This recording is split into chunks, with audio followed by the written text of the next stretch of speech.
please come to the floor. All members.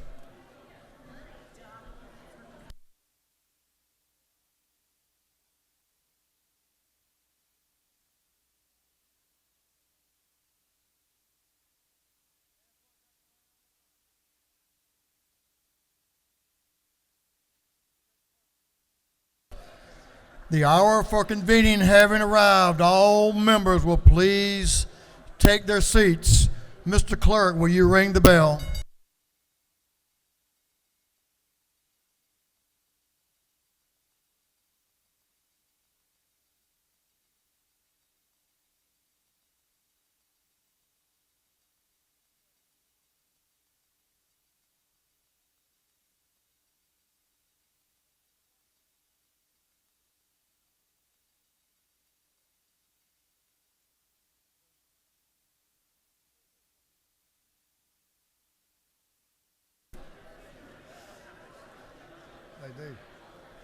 All members, we're going to have the morning roll call. All members present will please vote green to signify their presence in the chamber, and the clerk will unlock the machines.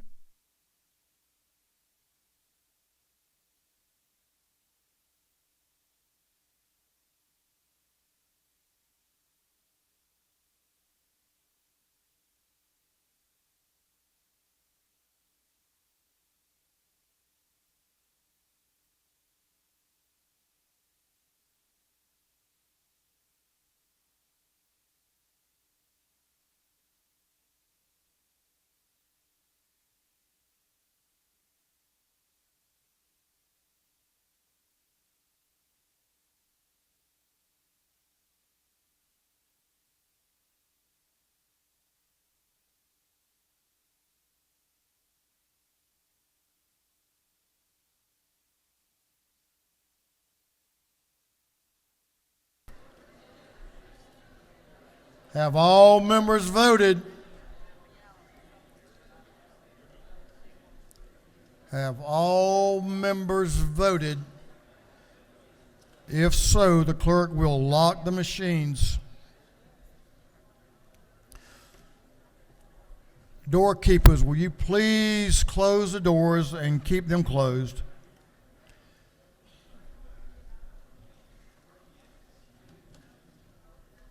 We have a special treat today for our chaplain. I'll let y'all recognize him in just a minute. You've seen him many times here. As is our custom, we will begin our day with scripture reading and prayer by the chaplain, after which we will pledge allegiance to the flag of our country. Our chaplain this morning will be introduced by the lady from the 137th House District, Representative Debbie Buckner. Representative Buckner. Thank you. Good morning, colleagues. It is my pleasure and my honor to introduce our pastor of the day.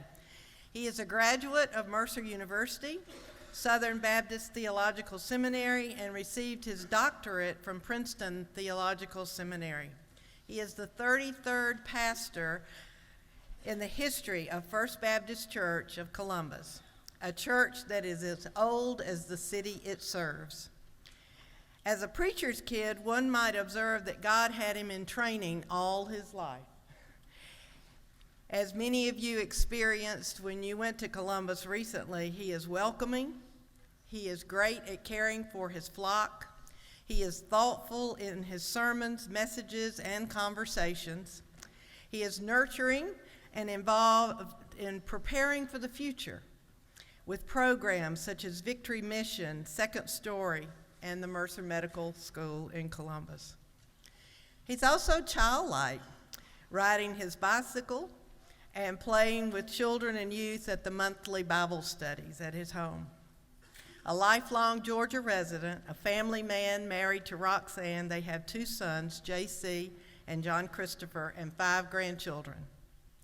Now, this is the part you're going to want to listen to. There's a quote on the church website that made me think that we as representatives may be very similar to him. His quote is, "I work 6 days a week to have the right to preach 20 minutes on Sunday morning." Now think about it. We work about 325 days out of the year trying to get or stay elected so we can get a bill passed in 40 days. Now, isn't that similar? Many of you know that Pastor Elder was Chairman Richard Smith's pastor. Some of you may not know he also has the dubious distinction of being the pastor of one of our senators. Being a man of God and knowing how close we are to sine die, I think he would say that we need to pray for the Senate. I know I'm putting words in his mouth, but knowing some of us, I think that we might need to confess that we think some of them need more prayer than others. But before I get into trouble, I want to say that I am honored to welcome my friend, and I'm going to introduce him the way he said he really wanted to be introduced and say, "Here's Jimmy." Thank you, Chairman. Thank you, Speaker. Sir. Thank you, Mr. Speaker. Thank you, Debbie. Thank you, Mr. Speaker. You're going to get me in a lot of trouble with Randy Robertson over in the Senate, I promise you. He's one of my parishioners, but I do the best I can.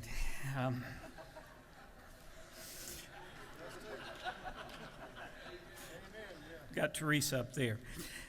You know, I'm very honored, Mr. Speaker, that you invited me to be chaplain for today.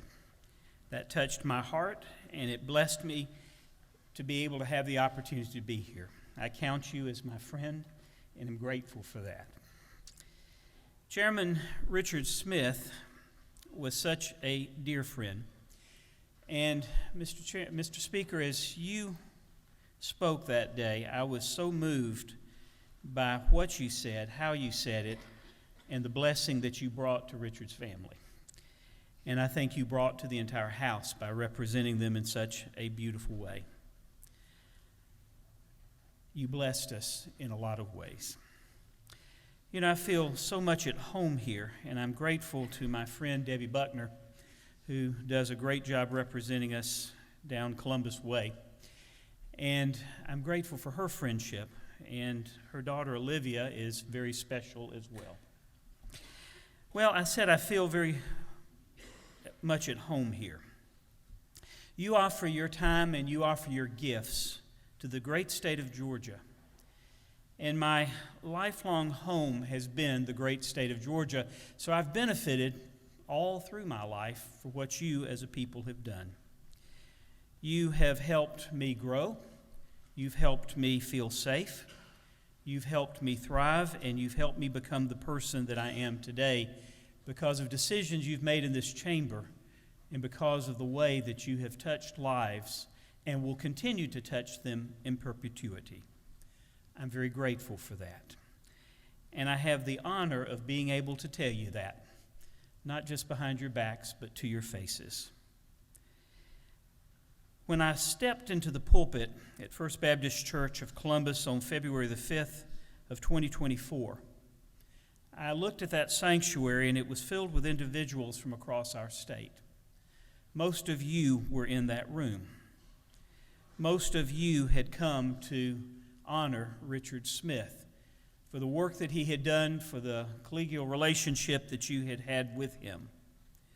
There were people in that room from both sides of the aisle, and there were, no doubt, individuals who had in other places agreed and disagreed with each other.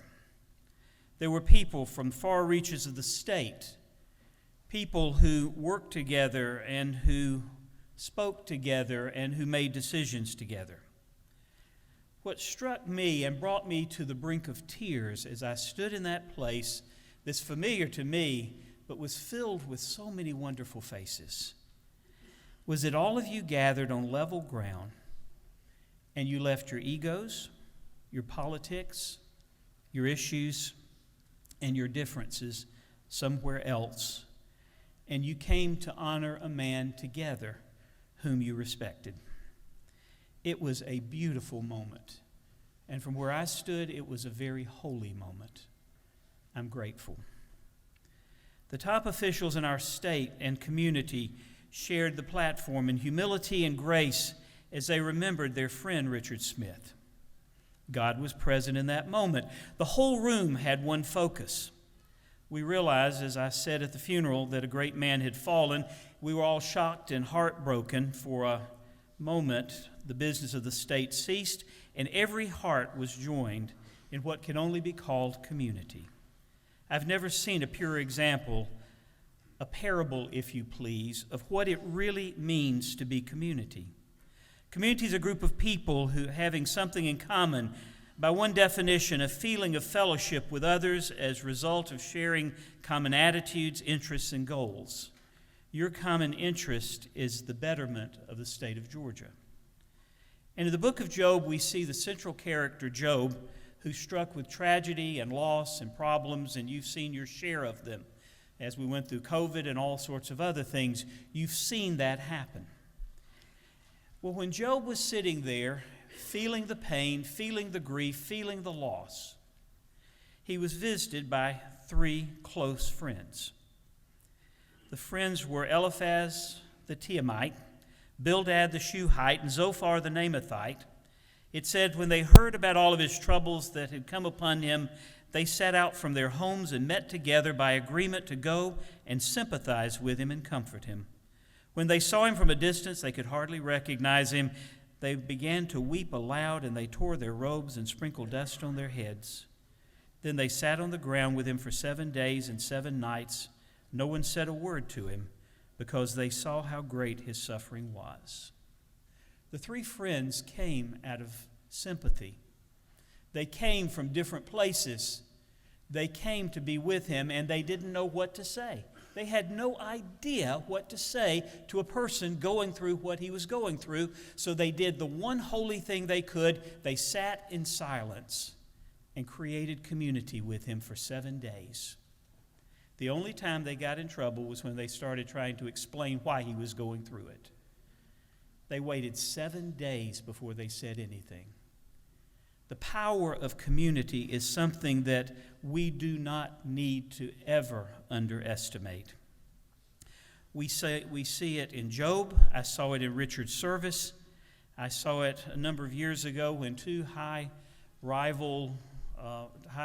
rival builders within a community where I lived would always fight over which houses they got to build, because there weren't but a few big houses being built, and whoever got it could basically take care of their business for a year. And one of them won the contract, the chosen contract, the one that everybody wanted. He won it. And he got to building it. It had a time limit on it. It had to be finished by a time, or there would be a huge penalty to it. Toward the end of finishing it, he was injured. And everything began to fall apart. His contractors weren't doing what they needed to. Things weren't happening the way they should. They were never going to meet the time. And his rival put his job on hold, took his crew over, and finished the house. The beautiful part of that was it fostered community. It overshadowed competition. Every one of you walks into this place having competed with someone at some point. You have to see a higher mission and use the co-words: cooperation, collaboration, compassion, communication, consistency, complementary, constructive, congenial, and collegial. In short, community. That's how things get done and how God intends for us to relate to one another in our world. We cohabitate a wonderful world and are responsible for collectively working for one purpose, that being the good of humanity. When you do, the poor are cared for, the young people have opportunity, the creative can flourish, the missional can do good, the sick will be cared for, and we will have peace. Everyone will benefit and the problems will be manageable. It all begins with community, as Job showed us. It begins by sitting together in silence and entering into the human condition, as you did at Richard's funeral. His death inspired me and reminded me of something, a poem that I want to share as I close. When a good man dies, 1,000 lights go out, and it's said that a great library is lost. Oh, I've tried to make wise comparisons and wise cliches to estimate in part a good man's loss, for I know the way it feels to have your heart bend low and to understand how dark the nights can be. But a good man has a heritage beyond the grave, and we would be so foolish not to see that a good man leaves a light his children follow. No groping through wilderness or maze, and howe'er their life it shines in brilliance that they can see till the ending of their days. His words came ringing deep in vibrant stereo within the deep recesses of their minds. There's guidance there, enough to get to heaven when once again our hearts and arms entwine. I'm sorry for your loss here on the earth below, but I'm proud to say a good man went away. You'll see him soon. It won't be long. Just follow the lights the good man left along the way. Jesus said, "You are the light of the world. A city set on a hill will not be hidden. Neither do people light a lamp and put it under a bowl. Instead, they put it on a lampstand, and it gives light to everyone in the house. In the same way, let your light so shine before others that they may see your good deeds and praise your Father in heaven." That is what makes community, and that's what makes you the blessing that you are to all of us. May God bless each of you in your deliberations, in your cooperation, in the community that you form in this place. We are the beneficiaries. Amen. Will you bow with me as we pray? Lord, as we stand in this place, everyone brings to this moment concerns on our hearts, personal concerns for people we love, concerns for the people we represent, concerns for the state that we hold in trust, concerns for the nation that is a part of our lives and the world in which we live. May you bless, may you guide, and whatever we do, may it be to the benefit to building community and grace and good in the lives of others. In your precious name we pray. Amen. Will you join me in the Pledge of Allegiance? I pledge allegiance to the flag of the United States of America and to the republic for which it stands, one nation under God, indivisible, with liberty and justice for all. Thank you, sir. Awesome. Thank you, Brother Jimmy. Brother Jimmy, thank you for your remembrances of a good man, Richard Smith. And we appreciate you taking care of Clara and your congregation. And you're a good man as well. We appreciate you. Doorkeepers, you may unlock the doors. Members, you may join Brother Jimmy in the South Ante room and thank him for his service to us today and have a photo.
Members, our doctor of the day today is brought to us by Representative Mary Margaret Oliver. Dr. Jane Mazzell is downstairs. Get a chance, stop by her, utilize her services. Certainly thank her for being our doctor of the day today.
Members, if I can have a little order on the floor.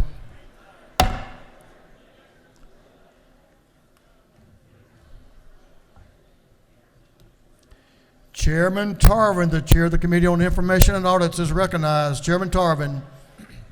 Mr. Speaker, your Committee on Information and Audits has read the journal from the previous legislative day and found it to be correct. And on another note, everything we have ever wanted is on the other side of fear.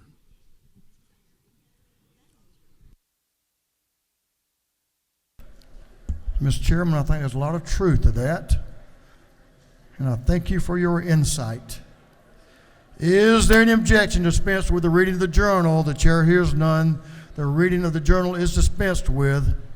Is there any objection to the confirmation of the journal? Chair hears none, and the journal is confirmed. Mr. Clerk, will you read the resolution establishing the order of business for the day? Representative Administration of the 104th moves following be established as the order of business during the first part of the period. Unanimous consents. Introduction of bills and resolutions. First reading and reference of House bills and resolutions. Second reading of bills and resolutions. Reports of standing committees. Third reading and passage of uncontested local bills and resolutions. Morning orders.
Is there any objection to adoption of the resolution establishing the order of business for the day?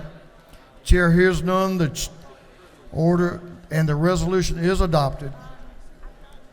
First reading the bills and resolutions, the clerk will read. House Bill 1470 by Representative Mathiak, the 74th, Bonner the 73rd, Bazemore the 69th, and Jackson the 68th. Bill be titled Act to Amend and Act provide for the recreation of the Board of Elections for Fayette County. Intergovernmental coordination. House Bill 1471 by Representative Ballinger, the 23rd, Thomas, the 21st, Jones, the 47th, Carson, the 46th, Scoggins, the 14th, and others. Bill be titled an act to authorize the governing authority of Cherokee County to levy an excise tax.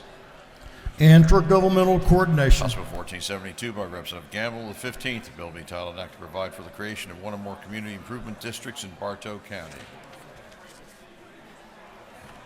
Intergovernmental coordination. House Resolution 1416 by Representative Neal, the 79th, and Werkheiser, the 157th. A resolution creating the House Study Committee on Felony Sentencing and Punishment in Georgia.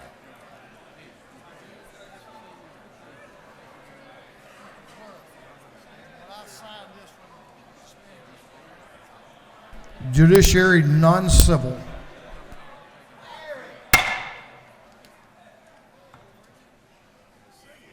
Members, I would be very much appreciative if you take some of these important conversations to the anteroom.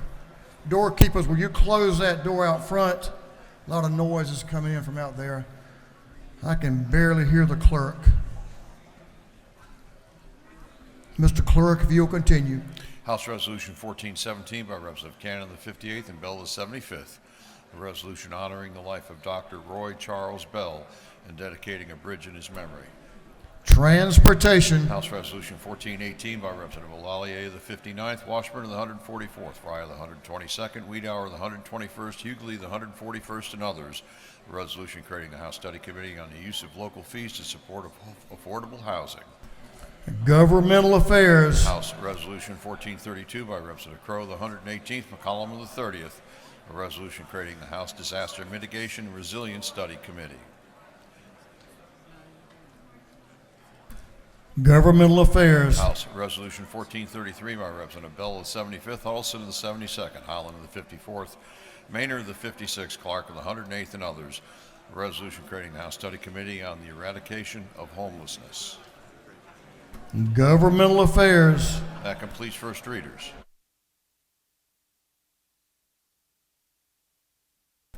Second reading of bills and resolutions. The clerk will read. House Bill 1466 by Representative Gullett of the 19th, New of the 64th, Smith of the 18th, Kelly of the 16th, Bumpton of the 17th. A bill to amend an act to create State Court of Paulding County. House Bill 1467 by Representative Hawkins of the 27th and Irwin of the 32nd.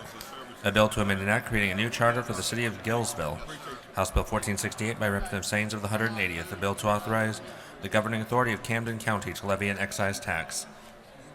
House Bill 1469 by Representative Gamble of the 15th, Scoggins of the 14th. A bill to authorize the municipal court of the city of Emerson to charge a technology fee. House Resolution 1414 by Representative Smith of the 18th, Huddleston of the 72nd. Resolution recognizing Mr.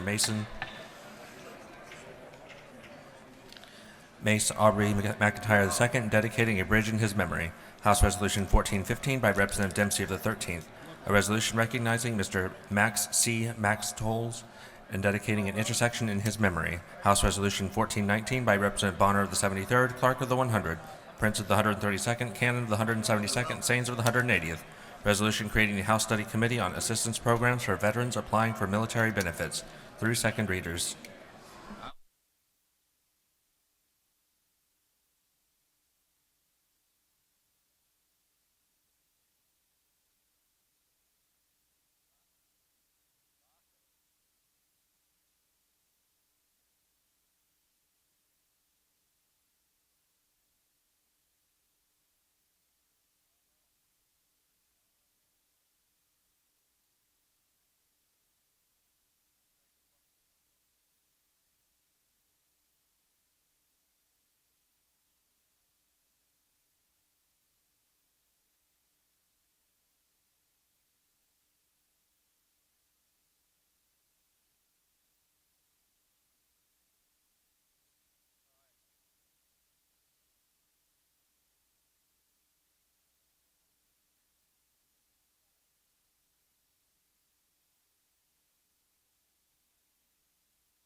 Members, if I can have your attention just for a moment. We have two distinguished former members of this House with us. Judge Bryant Culpepper, who served eight years as a member of the House. Judge Culpepper, it's good to have you back. Let's welcome Judge Culpepper back to the House.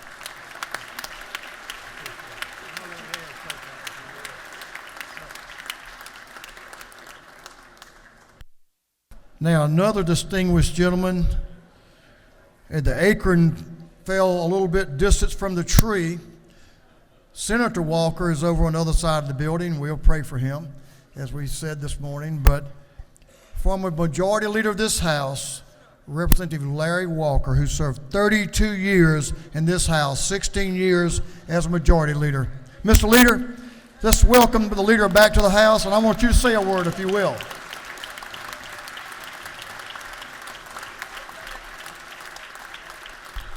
Somebody's in my seat down there. We're going to have to do something about this.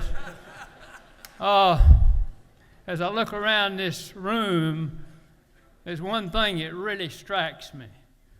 I wish that the Georgia General Assembly was in Washington, D.C. running the country, because they dadgum to show you a better job.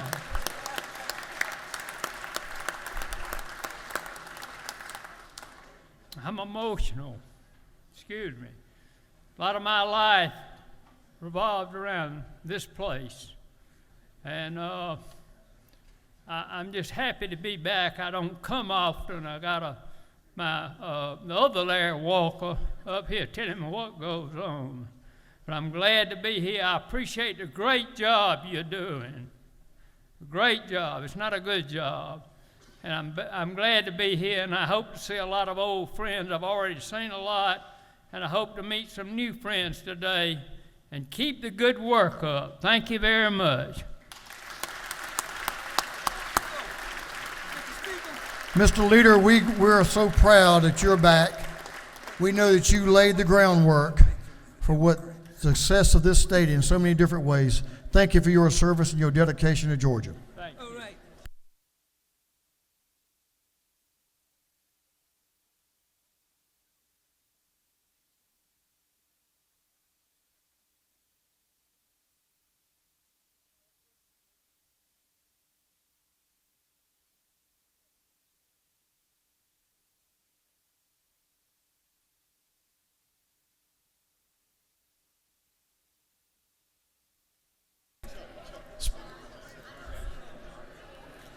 Special day in the Georgia House.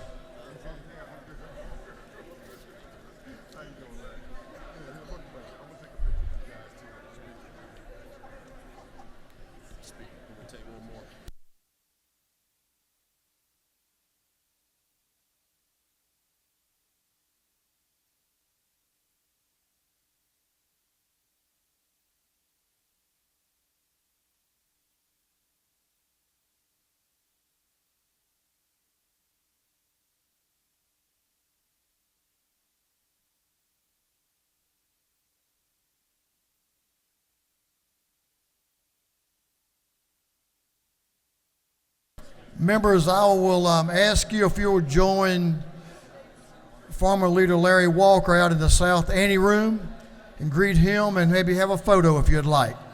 That would be awesome. What a great opportunity.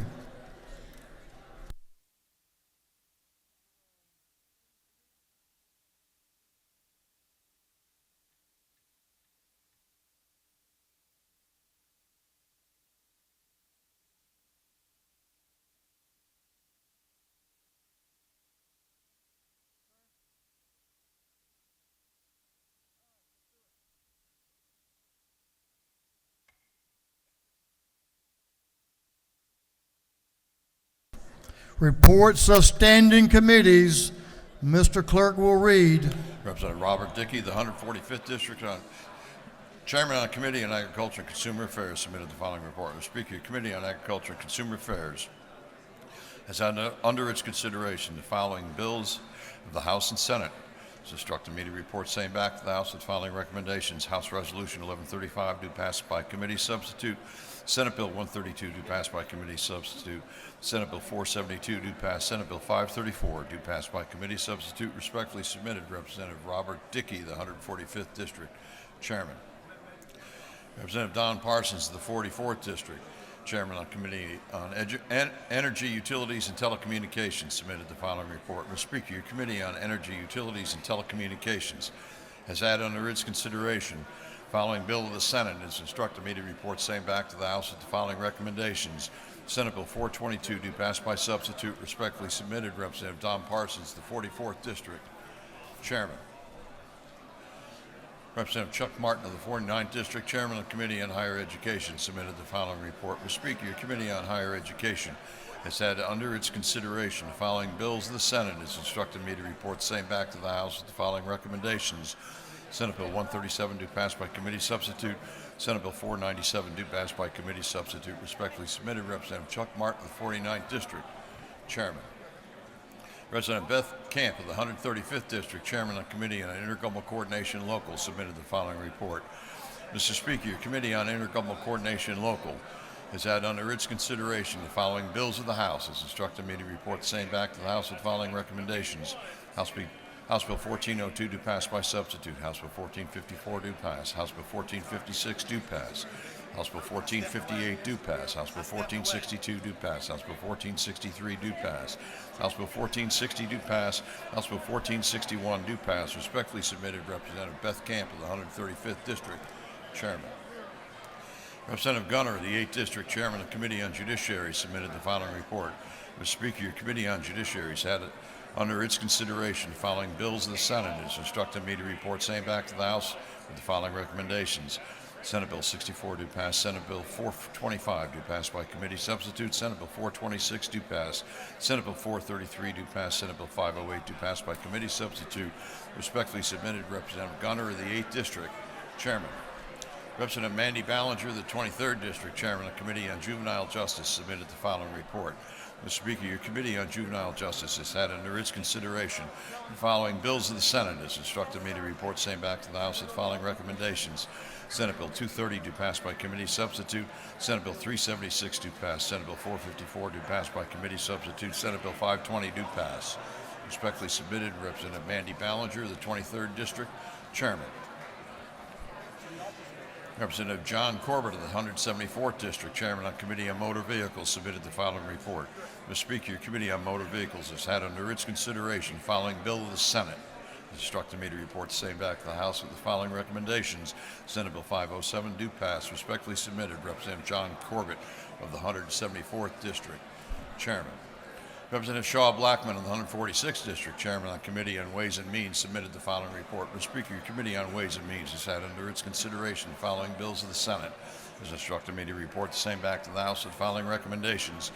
Senate Bill 366 to pass by committee substitute. Respectfully submitted, Representative Shaw Blackman of the 146th District, Chairman. That completes the reading of the reports of standing committees.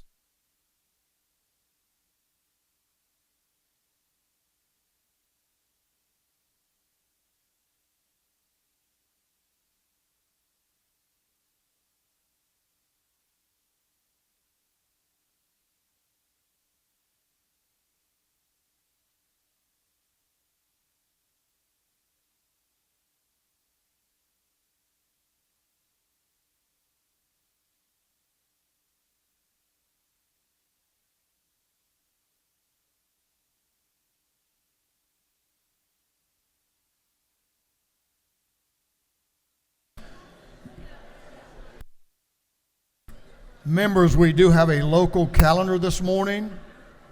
A local calendar. 2 bills on the local calendar relate to homestead exemption and require a recorded 2/3 roll call vote for passage. Third reading and passage of uncontested local bills. If there is no objection, we will vote on the local calendar as a whole with a recorded vote. Hearing none, it is so ordered. Mr. Clerk, will you read the local calendar? House Bill 1402. Suspend, Mr. Clerk.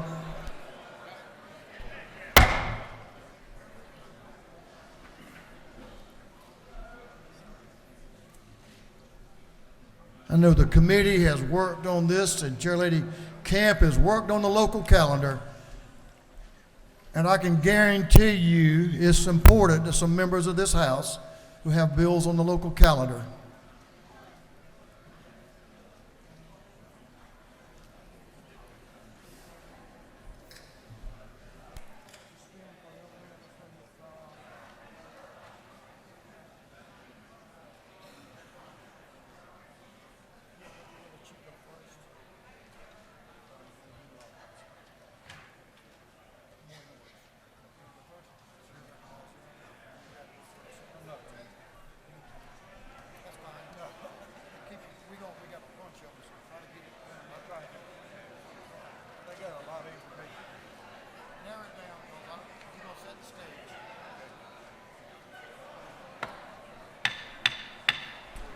Members, if you have a conversation, you need to take it to the anteroom. That one's empty, and that one is too. We want members to show the same courtesy when they have a bill, a local bill.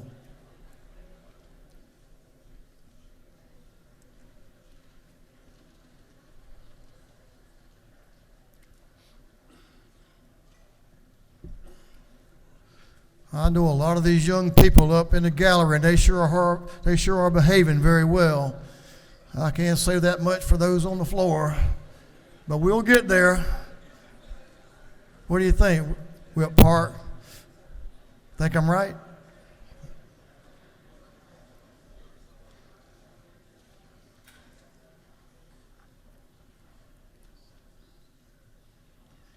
Mr. Clerk, will you read the local calendar? House Bill 1402 by substitute by Representative Cummings of the 39th City of Mableton. House Bill 1454 by Representative Jones of the 60th Fulton County. House Bill 1456 by Representative Smith of the 18th City of Mount Zion. House Bill 1458 by Representative Jaspers of the 11th Pickens County. House Bill 1462 by Representative Thomas of the 65th City of Chattahoochee Hills. House Bill 1463 by Representative Thomas of the 65th City of Chattahoochee Hills. House Bill 1460 by Representative Gaines of the 120th City of Commerce. And House Bill 1461 by Representative Gaines of the 120th Jackson County. Is there any objection to the previous question being ordered on the local calendar? Chair hears none. The previous question is ordered. Is there any objection to agreeing to the report of the committee, which was favorable to the passage of the bills? Chair hears none. The report of the committee is agreed to. Shall these bills now pass? All in favor of the passage of the bills on the local calendar will vote yes. All those opposed will vote no. And Mr. Clerk, will you unlock the machines?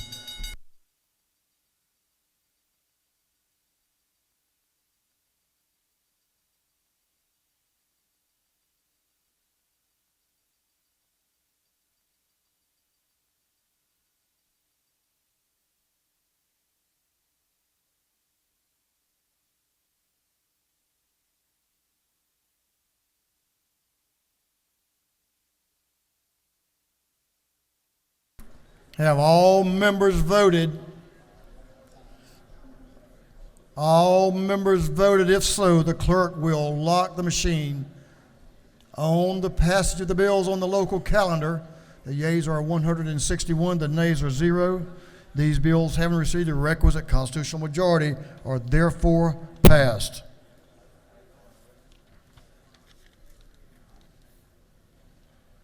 We're going to have a busy morning as we take up our morning orders, and we have a whole slew and a half of morning orders.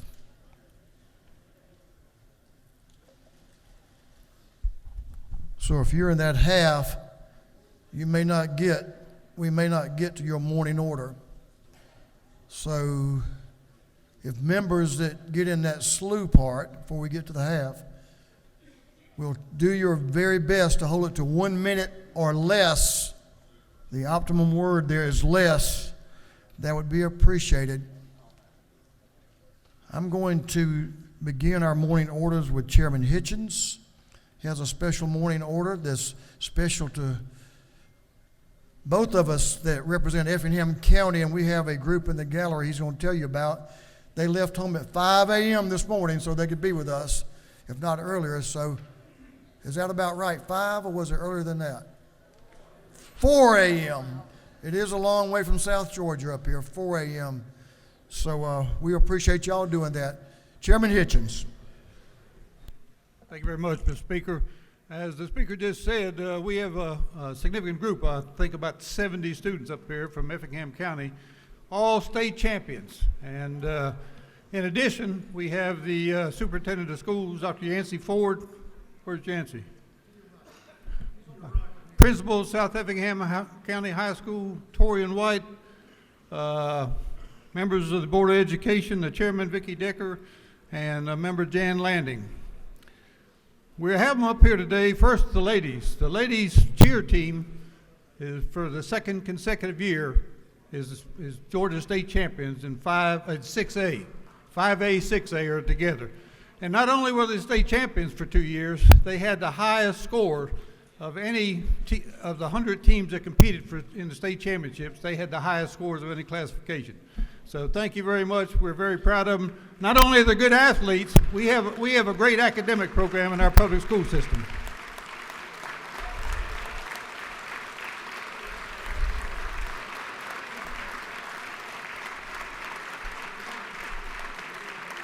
They are coached by Alec Whitaker and Cindy Hendricks, and they've done a great job.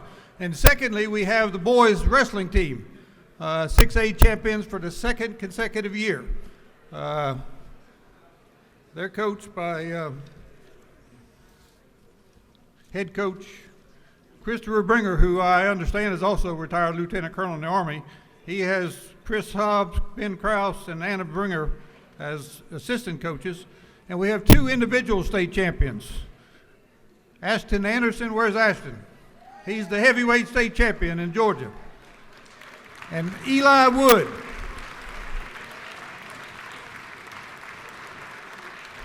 Last year they were 38-2.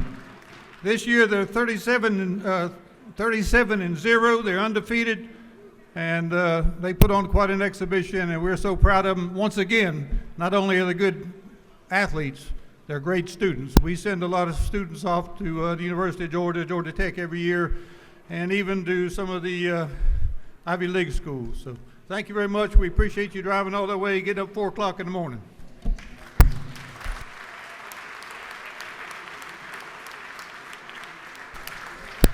We're proud of y'all. Welcome to the People's House.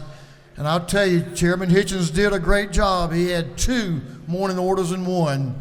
So he complied with the time limit. Thank you, Mr. Chairman, which that was quite unusual that you would comply with a time limit, but you did. Representative Lim is recognized for a morning order. Please give the gentleman in the well your attention. Thank you, Mr. Speaker. I'm pleased to welcome Nesbitt Elementary and Principal Nakia Miller here today. If you all would stand, they're over there. This February, Nesbitt's team placed 3rd in robot design at the statewide LEGO Leagues robotics competition.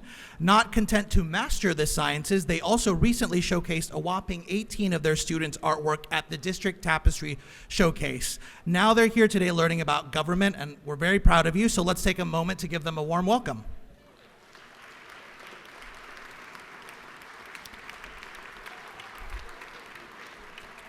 Thank you, Mr. Speaker. I yield the well. Thank you, Representative Lim, and welcome to the People's House.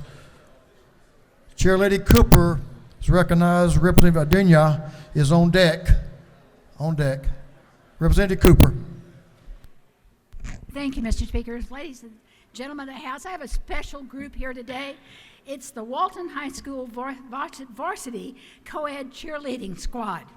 For the first time in 26 years, a Cobb school has won the statewide competition, and this is the squad that did it. I am so proud of them. They stress academic development and character as well as athletics in this program, and the win was based on hard work, unity, spirit, and a lot of help from very dedicated coaches. So will you please stand and help me honor this champion team from Cobb County, the Walton High School Varsity Co-ed Competition Cheerleader Squad. They're up in the back, on the back wall. Way to go, guys! Yay! Yay! Stick your hands up, wait. Woo, woo, they're back in there. Thank you, Mr. Speaker. I hope that was under a minute. Pretty close.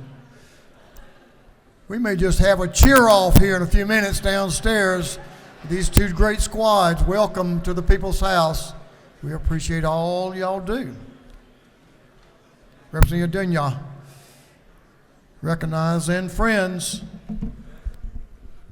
Thank you, Mr. Speaker. Good morning, colleagues. Today, I'd like to introduce to you Grayson High School Orchestra, led by Dr. Yo. If you guys can please rise. They performed this morning at the Central Presbyterian Church across the street, and they performed 3 beautiful selections. One, Rosie Midder, is a composition by Ralph Vaughan Williams, a prominent English composer. The second selection was in the company of angels. As you know, music is the food of love. Go Rams, thank you for being in your house. Let's give them a round of applause, please.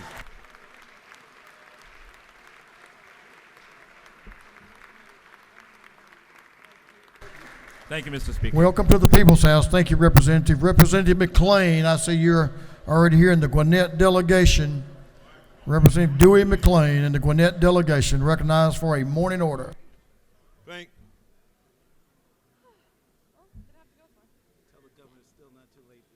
you.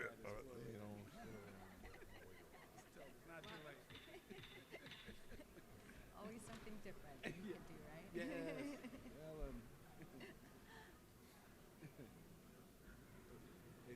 And he knows when he was a senator, Roy Barnes did it. He had a Republican. Did he really? Yeah. Wow.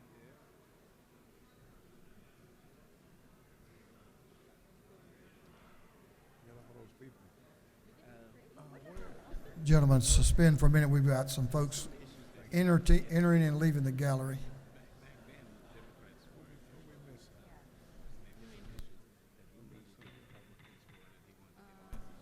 Okay, Representative McLean, I think we're ready to go. Thank you, Mr. Speaker. House colleagues, me and the Gwinnett delegation would like to join me in welcoming the Gwinnett Youth Commission. The Youth Commission is a year-long Gwinnett County government outreach program designed to engage and educate high school students in local youth government and civic affairs, developing the next generation of leaders.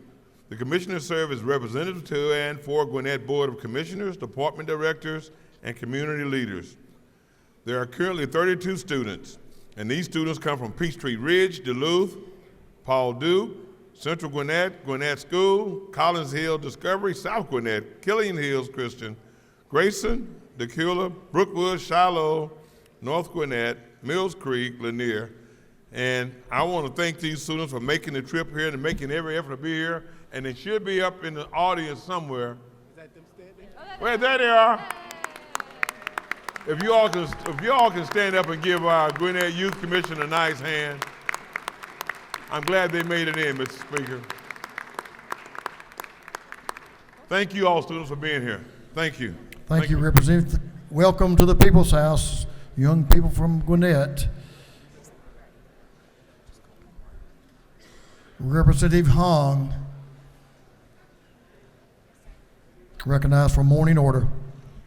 Thank you, Mr. Speaker. I want to recognize and commend the divisions of the GBI and their anti-gang initiatives. In 2019, Governor Kemp implemented... Lady, will suspend just for a moment. You have some friends that want to join you. Sure. Lady will continue. Thank you. In 2019, Governor Kemp implemented the anti-gang initiative and instituted the GBI Gang Task Force. And since then, GBI invested substantial personnel, time, and resources of the Investigative Division, the Georgia Crime Information Center, and the Division of Forensic Sciences to fight criminal street gangs. We have the GBI Director, Chris Hosey, joining us today and his team. If you can stand up. If If you can join me in welcoming and commending them today. Thank you.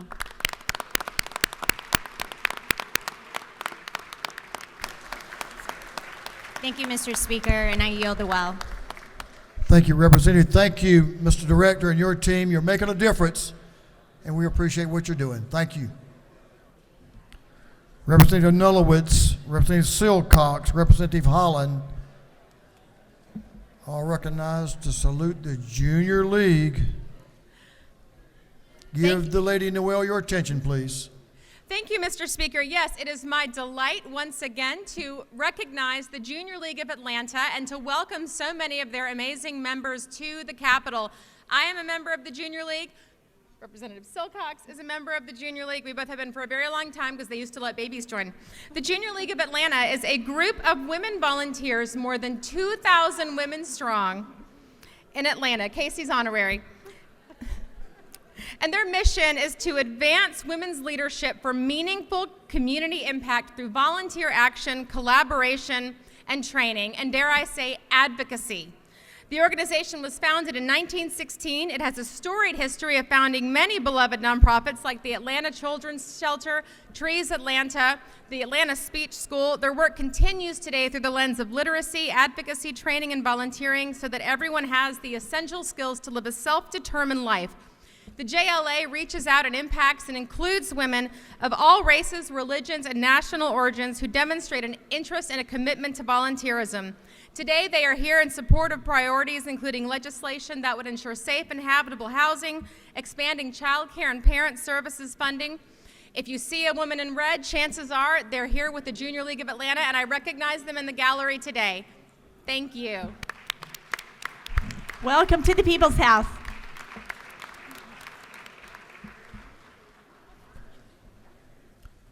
Representative Nulowitz, you might need to purge your membership and get Chairman Carpenter out of there.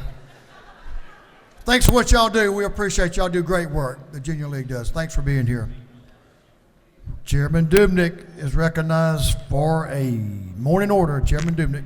Thank you, Mr. Speaker. Ladies and gentlemen of the House, for the first time in the history of Hall County High School basketball, a single school has won both the boys and girls state championship in the same season.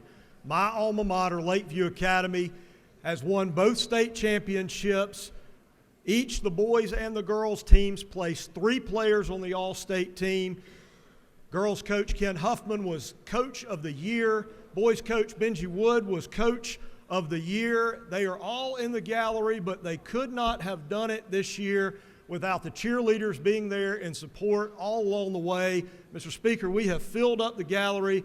My friends from Lakeview, if you will stand and let us honor and recognize and congratulate you.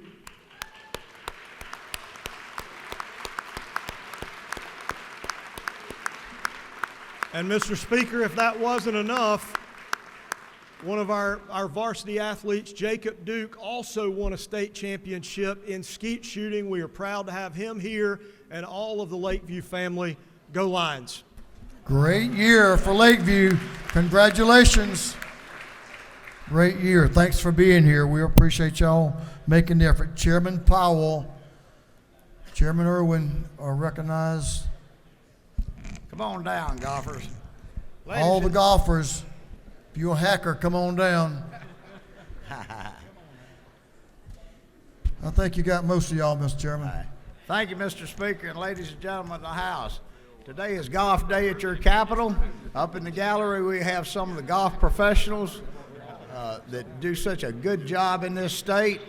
I spoke briefly about it last week when we presented the Governor's Cup trophy. But we have there's almost $6 billion of economic enterprise generated for the state of Georgia and the golfing community. They employ some let me get my glasses on. That's the reason I can't put as well as I used to. 24,000 jobs, direct jobs at golf courses. 55,000 jobs are supported. We have almost 400 golf clubs in the state of Georgia. Georgia is a golf mecca. You can play golf, you can enjoy golf 12 months out of the year. And that being said, we have 2 of the most prestigious and premier golf events worldwide with the Masters at Augusta and the Tour Championship at Eastlake. Ladies and gentlemen, give a round of applause to our friends over here with the golf. There they are. Thank y'all for being here, and pass this down to the lowly folks who actually rake them cursed traps. So we thank all the employees that work golf courses.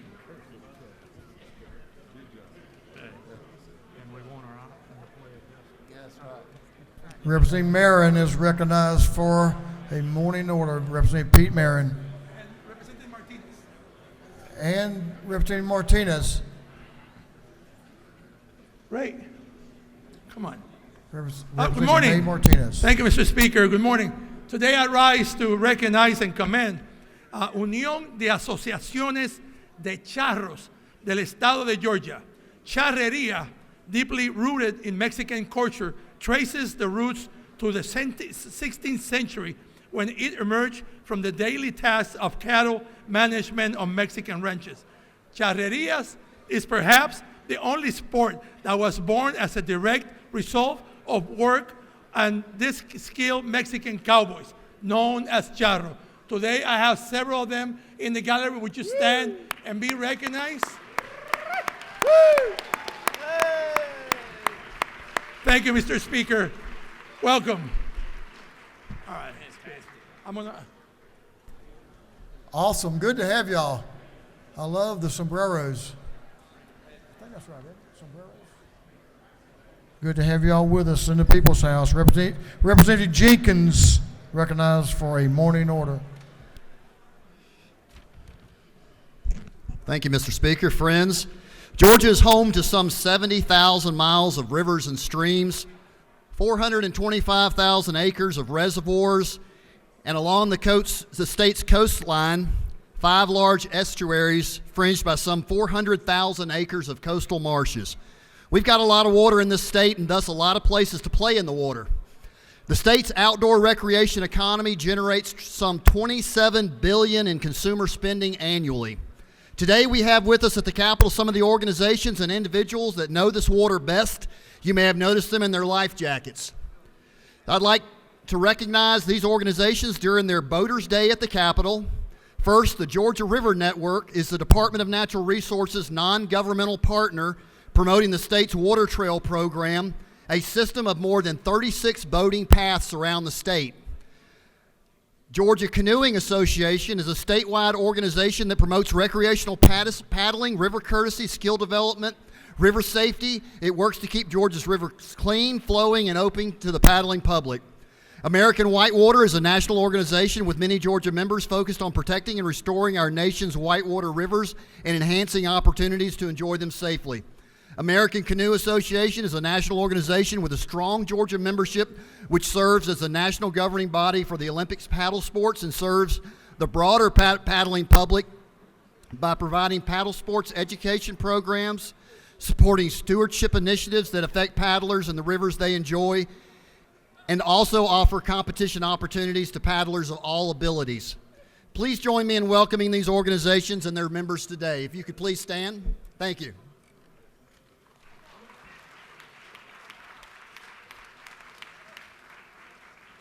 Thank you, Representative. Representative Scott.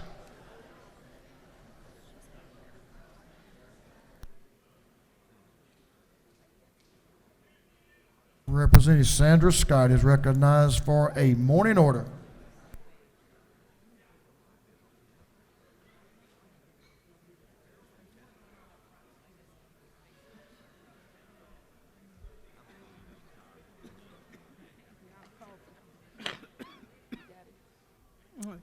Good morning. Thank you, Mr. Speaker. Today, the National Foundation of Women Legislators will be here between 3 to 5 in room 510. Women, if you have the opportunity, please stop by. The National Foundation of Women Legislators will be here today.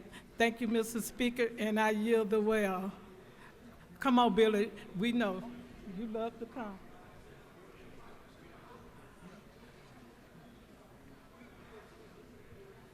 Representative Lupton is recognized for a morning order.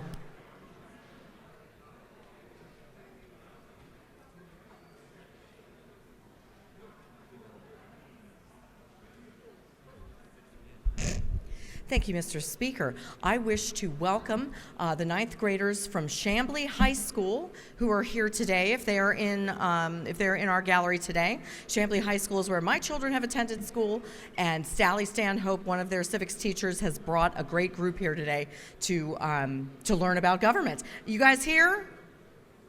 They're not here, but I'm acknowledging you.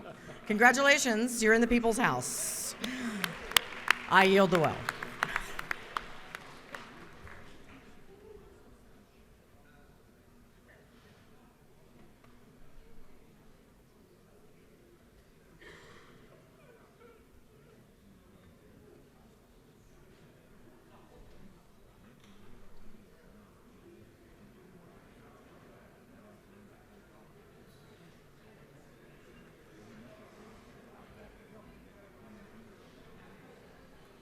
Representative Cummins, Representative Terry Cummins is recognized for a morning order.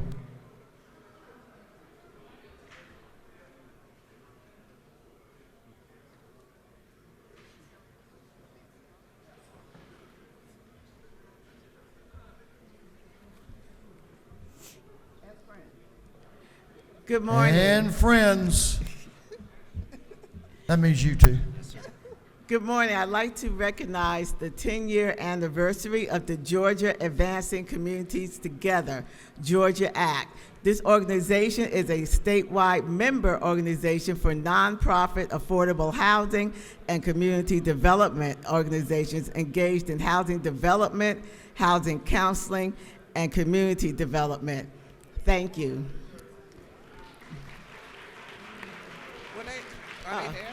If you're here, stand up.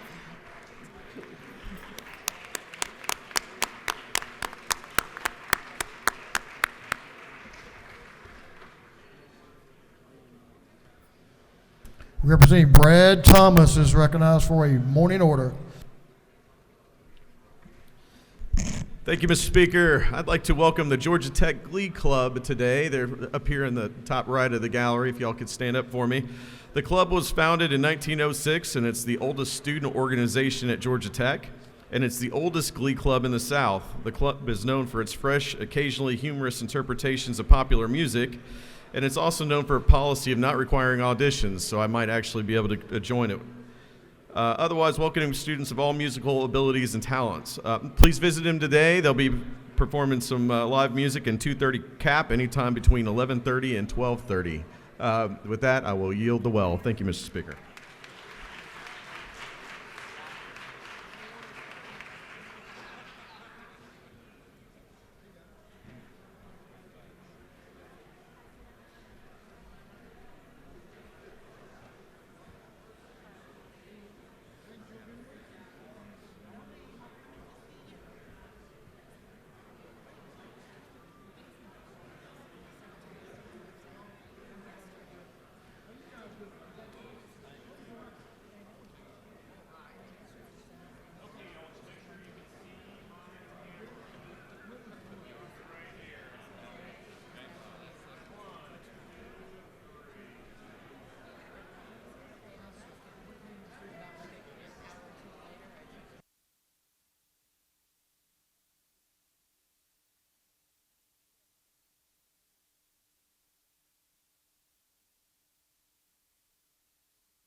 Members, if you will come to the floor, Mr. Clerk, how about ring the bell a couple of times for me?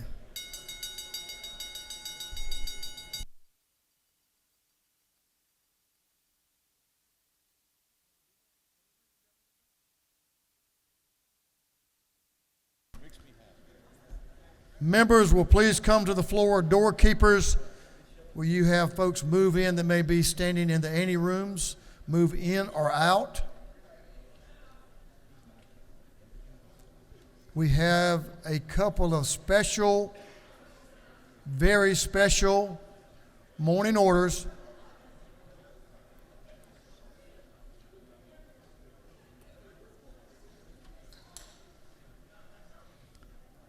We have some members who have made some decisions. The members of this House will please take your seats. Members of the House, please take your seats.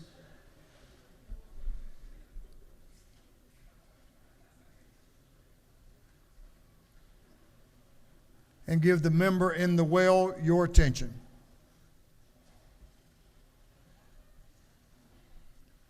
I'm going to recognize a friend who's been that way for a number of years. My friend, Representative Roger Bruce, is recognized for a morning order. Representative Bruce.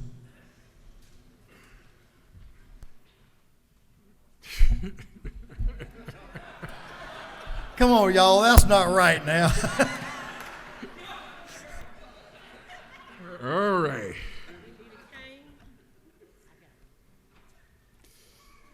All right. As the late, great Kenny Rogers once said, you got to know when to hold 'em, know when to fold 'em, know when to walk away, and know when to run. It's time for me to walk away. As I thought about what I wanted to say on this final trip to the well, and I say final trip, I'm hoping that the Rules Committee doesn't pass something that makes me come back down here. But I will if I have to. But anyway, 3 things come to mind that I want to include in my final remarks. 1, thank you. 2, share a few memorable moments. And 3, leave you with a challenge. So after 22 years of service, managing to survive this organized chaos that we call the General Assembly, thousands of meetings, board meetings, school board meetings, PTA meetings, city council meetings, the county commission meetings, judiciary committee meetings, which was a whole lot and very long,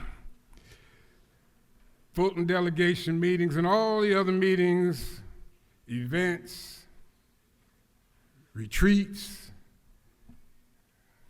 and all the other things that we are called on to do. I simply just want to do something else. And we all have to know when our time has come. So thank God for giving me the strength to make this journey. Thanks to my wife, Angela, and my children for the countless hours away from my family so that I could be here to do this work. There are other indications that it's time to go. For example, when you have to give yourself 30 minutes to get from the CLOB to the Capitol. When you walk past the steps looking for the elevator, and if you do take the steps, you're holding on to the handrails and walking down one step at a time. When you no longer want to go to events over at the depot because you just don't feel like making the walk, it's time to go. It's also time to go when you know that you're not going to solve all the problems in the world from this position. Because if you're in the minority party, you have a better chance of hitting the lottery than you do of getting your bills out of rules. Yes, I want you to know that I was part of a group, Al and some others. We were all part of a freshman class that thought we were going to come down here and change the world. The year that we came, we had to elect a new Speaker of the House. We decided that we were not going to vote for anybody to be Speaker of the House unless we interviewed them first. I thought we were going to have to call an ambulance on Calvin Smyrie when he found out what we were planning to do. He told us that we had lost our minds, that we could not interview people for Speaker of the House. That's when we learned the power of numbers in this place. We had more numbers, and they could not elect a speaker without us. And the candidates for speaker knew that, and they agreed to the interview. During that interview, we asked them, we said that, well, we kind of sent him into another cardiac arrest. When he found out, we told the candidates that we interviewed that we wanted to be officers on every committee that we served on. And he said, "Are you crazy?" And we said, "Yep, we want to be officers." And we asked the candidates for speaker if they would agree to make us officers. One candidate said, "Yeah." The other candidate said, "No way." Guess who we voted for to become the Speaker of the House? I ended up as the vice chair of the insurance committee. He's not here, but I believe Billy Mitchell ended up being the vice chair of reapportionment as freshmen. And we didn't know where the bathroom was. But the point was, we insisted on it, we knew how the numbers worked, and it happened. My first piece of legislation was to come up with a committee that was going to look at how people who did repairs in your home were licensed. And he's not here either, but if you would believe that my co-sponsor of that bill was Barry Fleming. That's what I said. What? And the way it came about, the way I met Barry, he was telling somebody that he was from Harlem. And I was like, "I'm from Harlem. I don't remember seeing you in Harlem." And that's when I learned that there was a Harlem, Georgia, as well as a Harlem, New York. I mean, I was really thrown by that. But we agreed to sponsor that bill together. And we have not agreed on anything since that time. My second piece of legislation was with Howard Mosby and Virgil Flood, Alicia Morgan, well, it was Thomas at the time.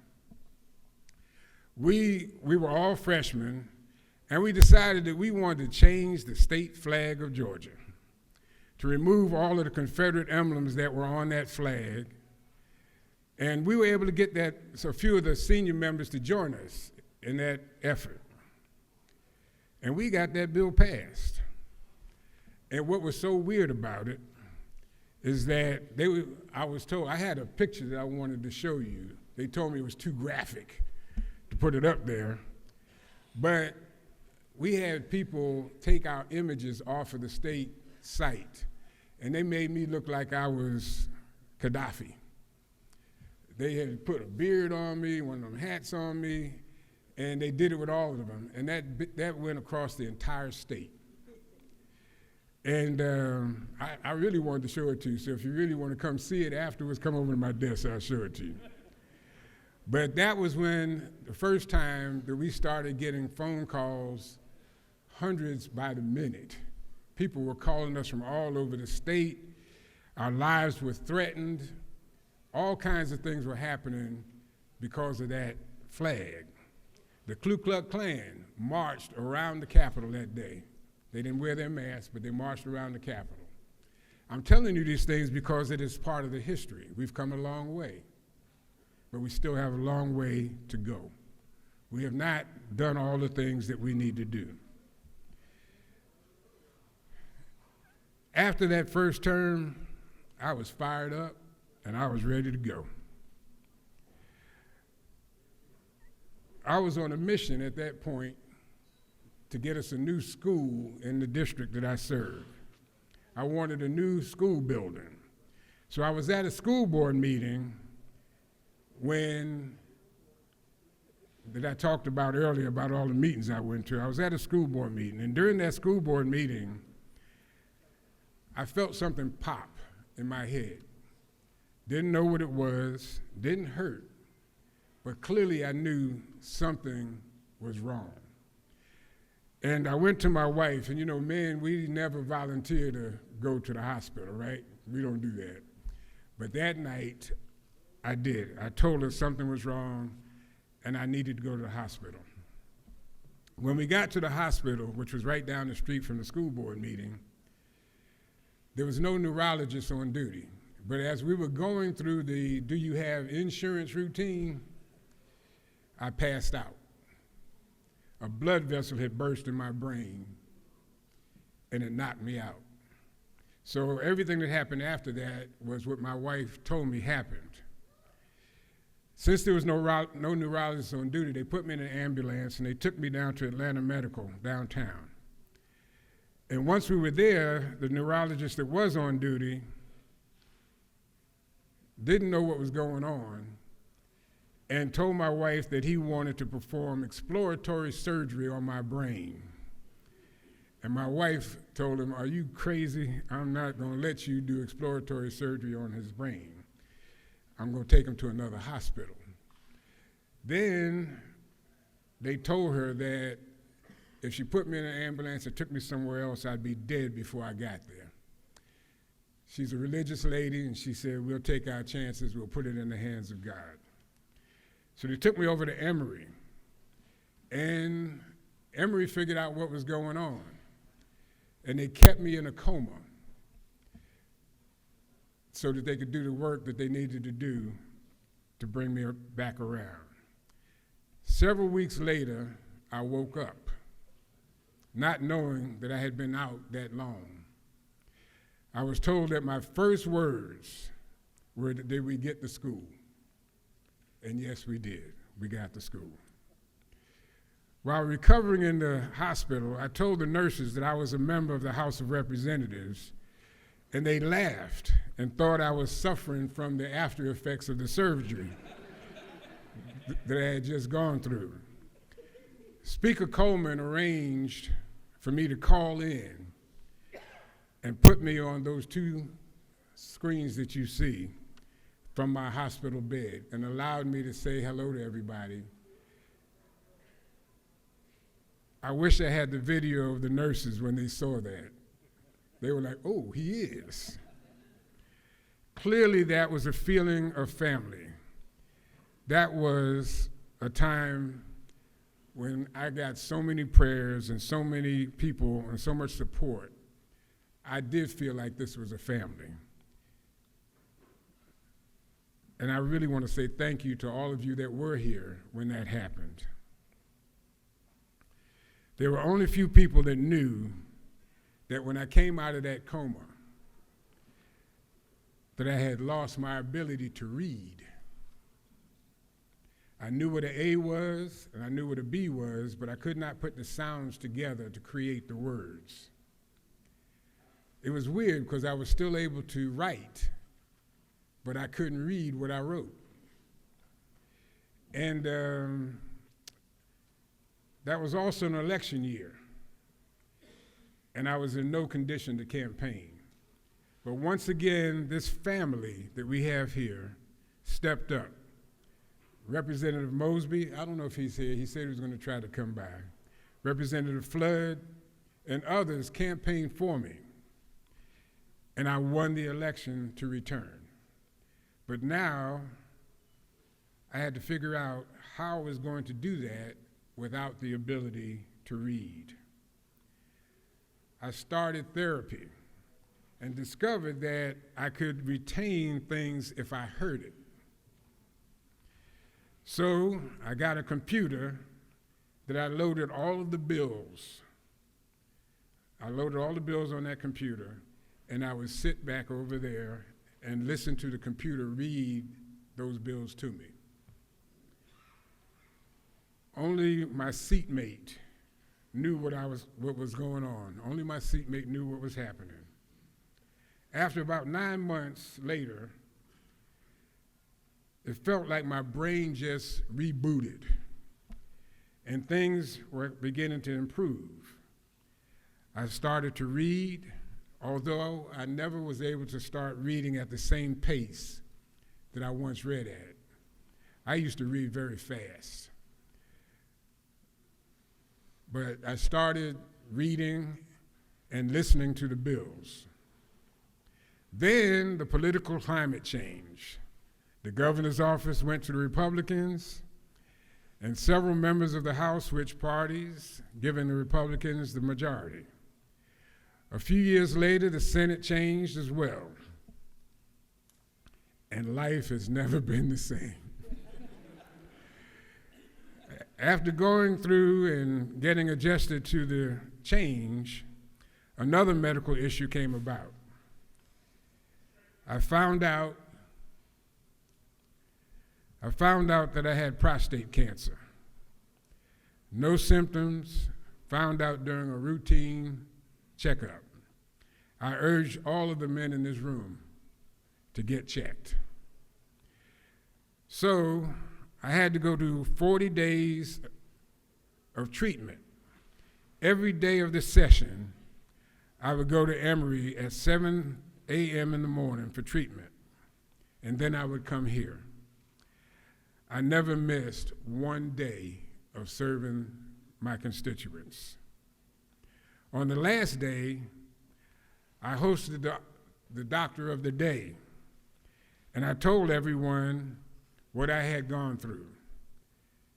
And I had the doctors that treated me to address this body about the need to be treated and tested, to be tested. As a suggestion, Mr. Speaker, we should go back to letting the doctor of the day come to the chamber and give a quick medical tip on each time that they came. It may save the life of somebody in here. Again, I really want to thank my seatmate, Gloria Frazier. She told me, she put this up there because she knew I was going to probably need it. But she was one of the only people in here that knew that what I was going through. We sat over there, and she kept me pumped up. She kept me going. She kept me in a state of mind that I did not let all those things that were happening affect what I was doing here. So Gloria, I gotta say thank you. I really do. She helped me get through all of this.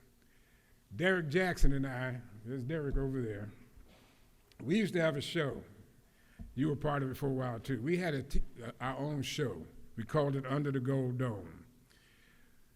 We had a 2-year run on that thing, and we interviewed a lot of people. We thought we were TV stars.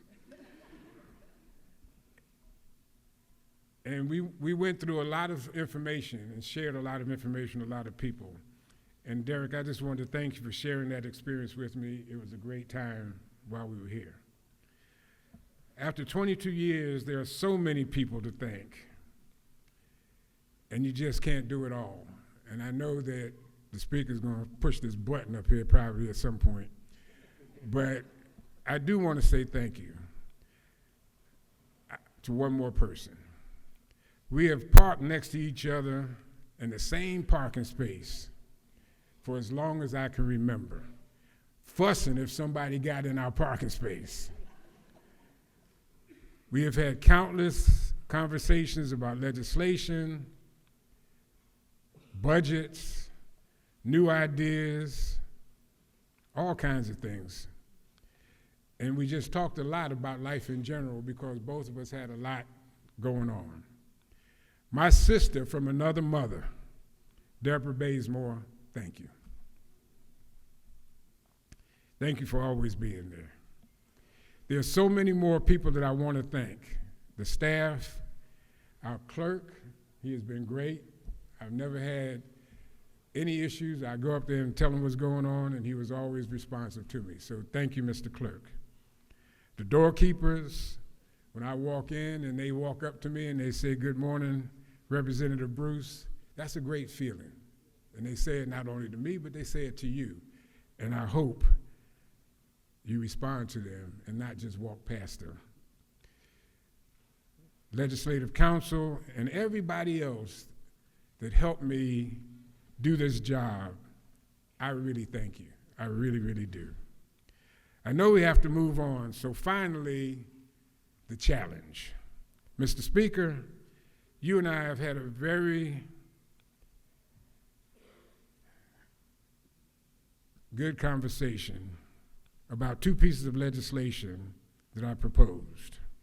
I want to thank you for that conversation and for understanding without judgment why I proposed those two pieces of legislation. That is the way it's supposed to be here. You talk about your differences and you try to come up with something that will satisfy everybody. You discuss it, and then you move on. Whether you agree or not is not the issue. It's the fact that you had the discussion and there was an attempt. One of those bills was decided by the courts, so I won't even deal with that one. But the other one, House Bill 955, did not get a hearing in committee. That bill would have created a study committee to do exactly what we did a few weeks ago. For those two people that were wrongfully arrested and jailed for something that they did not do. That was the right thing to do. We voted to give those people reparations to help them get back on their feet. Again, that was the right thing to do, and I was happy to support the action that we took that day. I believe that was your bills. Is that correct? But my challenge is that we step up once again and do the same thing for the descendants of one of the worst periods in the history of our country and our state.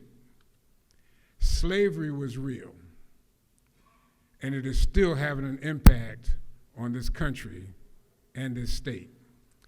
I understand that crossover has passed, but I also know that if there's a will, there's a way.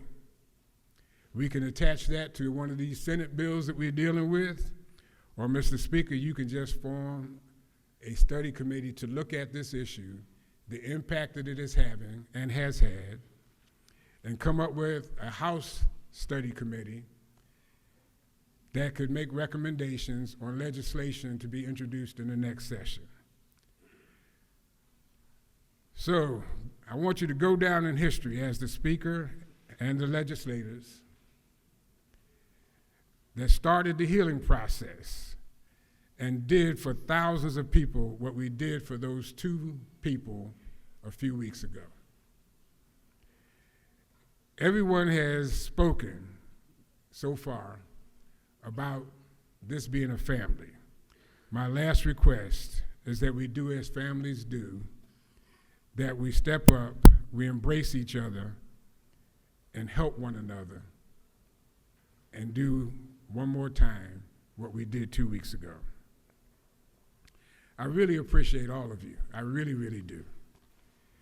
But there's a picture that they're going to put up on that, I think they're going to put it up there, that I wanted you to see, because people keep asking me what I'm going to do next. I'm going to do two things. My colleague, where is he? He's not, there he is. we're going to start our own business. We're going to do documentaries about people that have, Carl, stand up so they know who I'm talking about. You hiding in the corner. We're going to do documentaries about people who have done things to help this state and this country that have not had an opportunity to be recognized for all the things that they've done. We're going to do that. But also, is the picture coming up?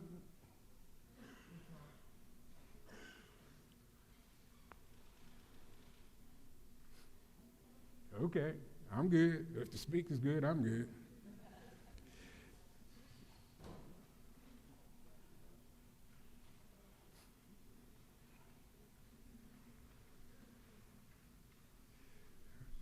There's a whole lot of other things I wanted to say, but I'm not going to say, but I want you to see this picture. Hopefully they'll get it up there shortly.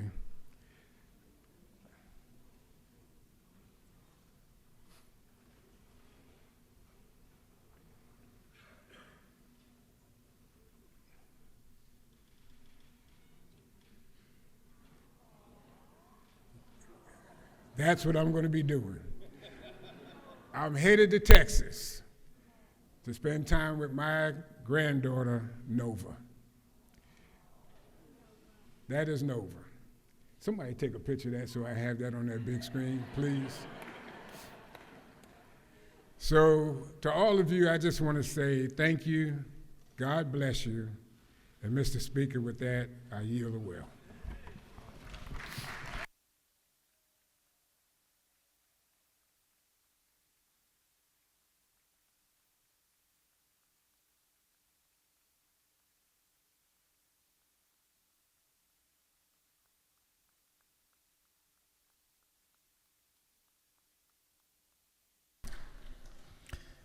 Representative Bruce, thank you for 22 years of serving Georgia, the people of your district, but more importantly, serving our entire state. What a beautiful thing. And good luck and Godspeed to you. How about come up with me? Representative Roger Bruce, y'all. Let's give him another round of applause and show him our appreciation.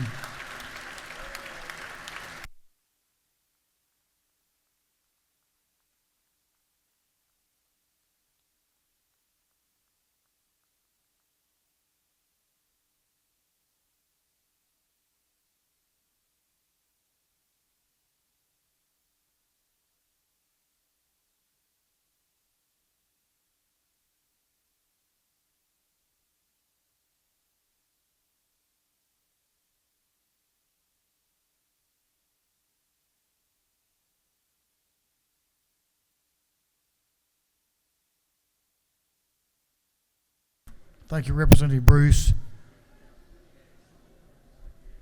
Representative Pedro Pete Marion. I'm going to ask members to give the member in the well your attention.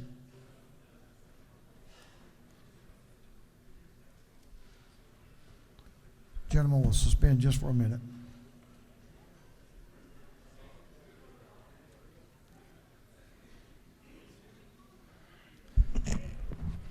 Members, if you will,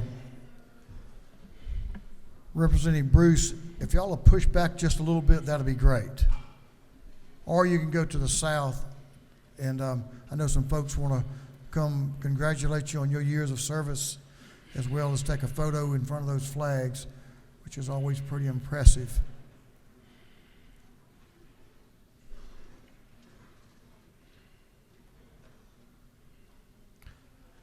Members, please give the member in the well your attention.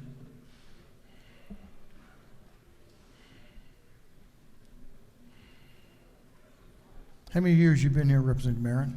22. 22 as well. What a class. What a class.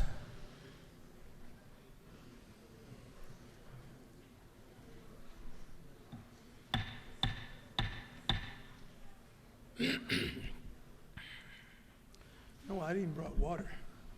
You need a water? Yeah, just, thank you.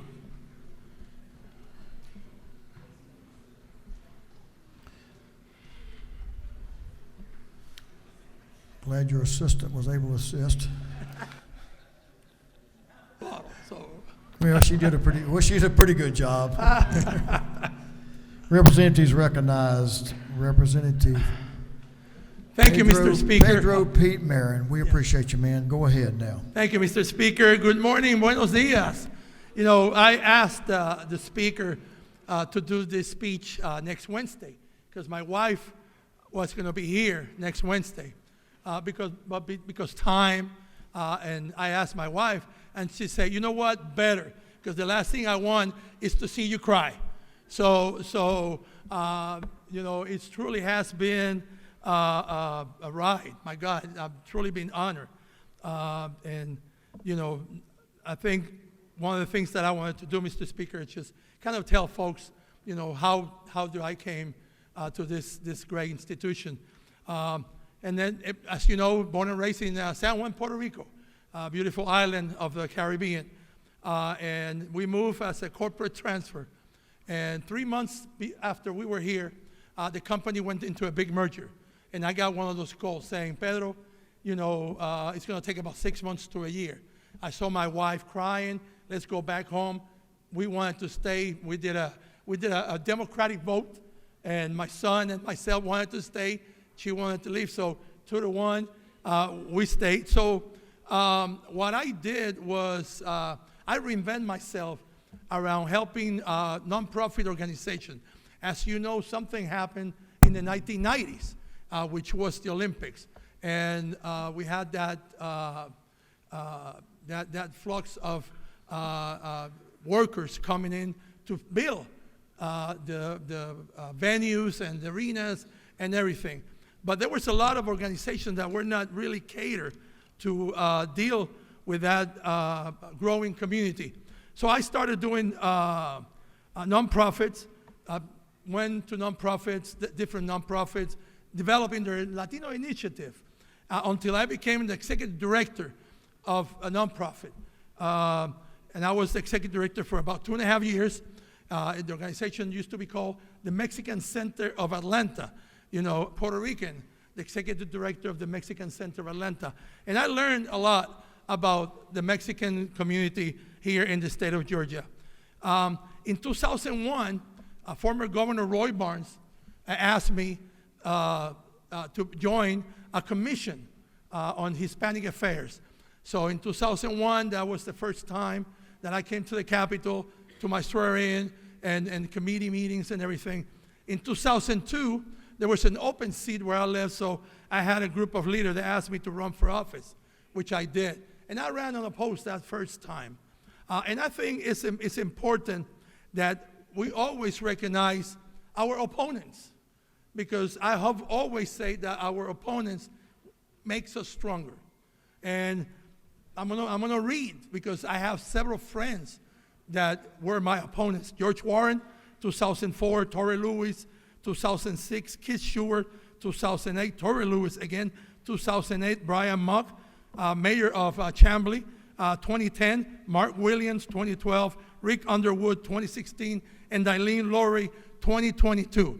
So I've been contested, believe me. So I know a little bit about politics. In fact, I'm announcing today, Mr. Speaker, that in 2026, I'm putting a company called All I Do Is Win Consulting Group. So, so you know, if you have a race and everything, just call me. But you might not find me, because I'd be probably, you know, in a hammock, ocean breeze, with a pina colada in my hand. So looking forward to that. But, you know, I was talking the other day with a group of young leaders, and one of them asked me what would be my legacy in 22 years in the House of Representatives. And, you know, legacy is when you're about done, or, you know, you're there. And I can say that my legacy has been to really build that bridge between the diverse communities of Georgia and state government. Because again, I help, and I'm not gonna say I was the one, but I help in bringing Latinos, of course, and Latinos from different countries but also the Vietnamese community, the Korean community, Chinese community, Pakistani, Indian, Muslims. So again, I think that has been my legacy in making sure those groups are noticed in the state capitol. And today, I brought the Charros Association of Georgia because I think it's important that we know them and people around the hallways see them and their costumes and their tradition because it is a tradition. Had the honor to be that worked with 4 speakers. Of course, when I came in, Terry Coleman, Glenn Richardson, the great David Ralston, and my friend in the back, Mr. John Burns. Governors, of course, I served under Roy Barnes with that Commission on Hispanic Affairs, Sonny Perdue, Sonny Perdue, Nathan Deal, and Brian Kemp. So again, and now hearing from Roger Bruce on his away speech, and we came from the same class in 2003. I did the math, and there's 10 representatives from both sides that are retiring this year.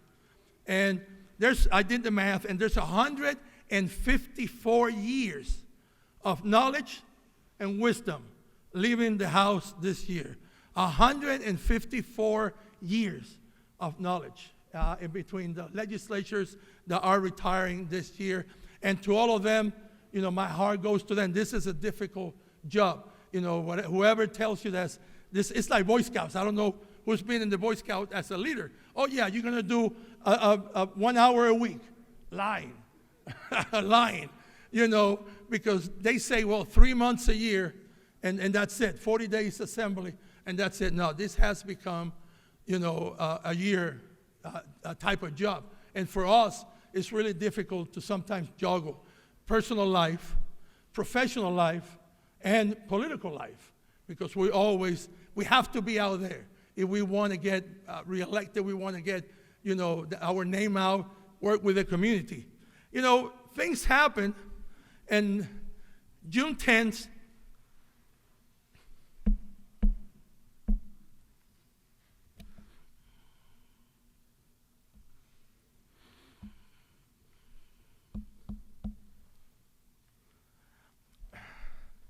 (2017), I lost my son.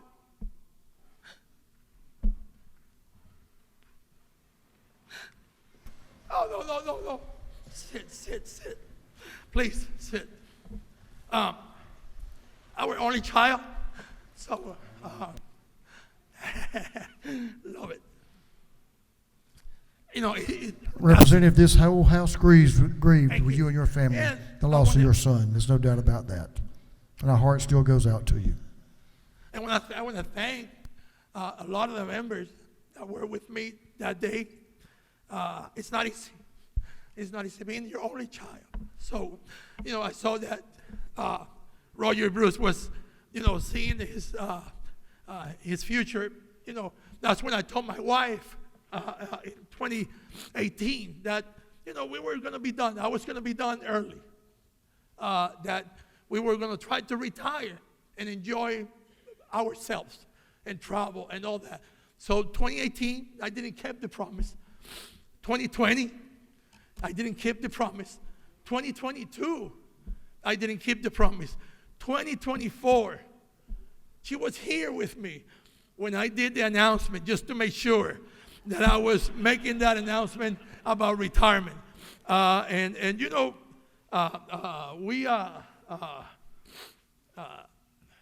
wanted to do just a speech, maybe, do an email press release or something like that. But I had some leaders that wanted me to do a press conference on the steps of the Capitol. And I want to thank Speaker Burns, Chair Frustration, Leader Beverly, and so many others that were with me at that moment when I announced that I was not going to retire. Saying that, believe me, I carried my paperwork and a check in a briefcase for about a week because I announced over a month and a half, and I didn't hear anything in my district. And I say, oh my God.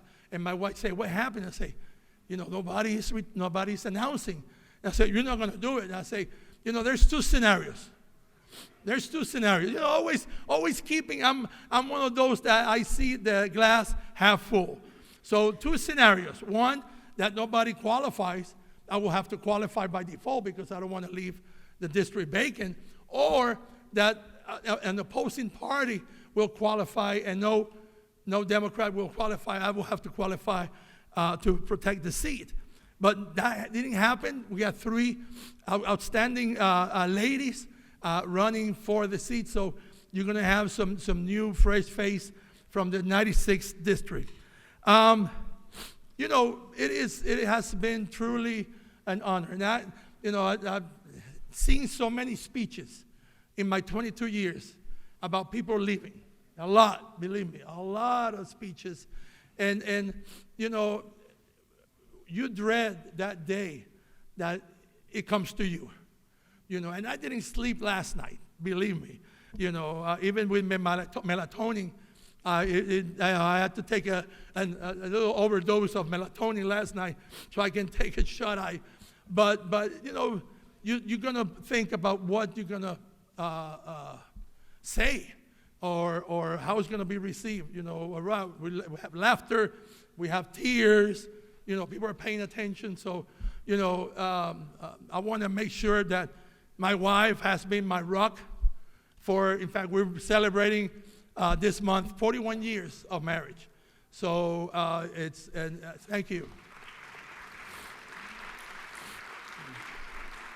And she told me, are you going to record that or are you going to tape that?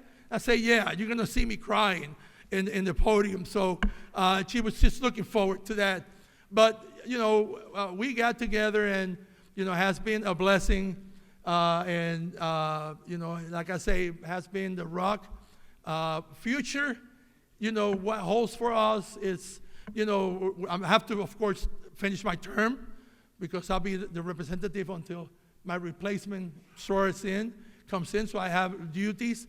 But, our job is not easy, and one time I saw my calendar, I was maybe 5 nights, 6 nights away from home. And I know that you guys have done the same, because you have to, be at maybe ribbon cuttings or an award or just a meeting that they want to have you in that meeting. So it had turned into, and I a couple years ago, I draw the line and I say, okay, I'm going to event if I'm going to speak, if I'm going to give something away, or I'm going to be receiving something, okay? But just to go and eat the chicken, to a gala or get myself dressed up to go to gala and just to stand up and, not running for re-election. So, that helps. But you guys got to do it. Mr. Speaker, it has truly been an honor, and I don't want to talk about things that happened, things that didn't happen. I want to send, and I know she's watching, my administrative assistant.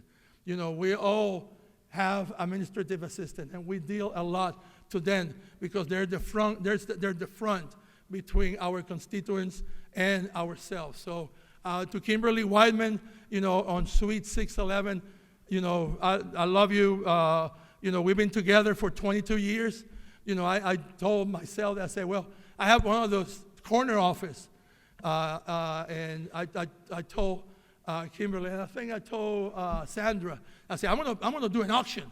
Who's the best bidder to get that corner office? And of course, that's not up to me. That's up to the guy behind me. But somebody already say, oh no, that's mine. So, I'm blessed that I've been well recognized nationwide. From different groups.